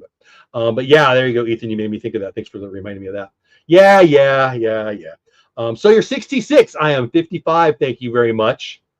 I'll get there. So I hope, God willing, I'll get there in 11 years, buddy. The Rangers win. I like what you're doing there, Hank. Yeah, baby. New York. Start spreading the word. You've lost 2 in a row. I want to be a part of it. A 3-game sweep. Oh, you didn't know I could sing? I didn't know I could because I can't. I will be curious to see if that guy comes on tomorrow's show. Who are we talking? Oh, yeah. Was that? Yeah. Well, I didn't invite him tomorrow. I'm not. If he says yes, which I have my doubts, we'll work out a day and say he can come on tomorrow. Honestly, if I had him come on, I'd probably have him come on a day where we didn't have a game.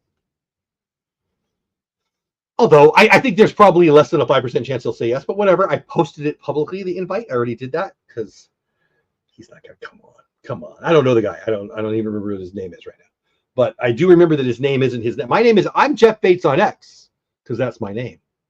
I don't really want to disrespect anybody here, but I'm not going to be as interested in, as respectful to, what's the right way to say it? I'm not going to give a crap as much about some dude who doesn't have a profile picture and has a fake name. I'm just not. I think that's dumbassery. But I get it. People do it.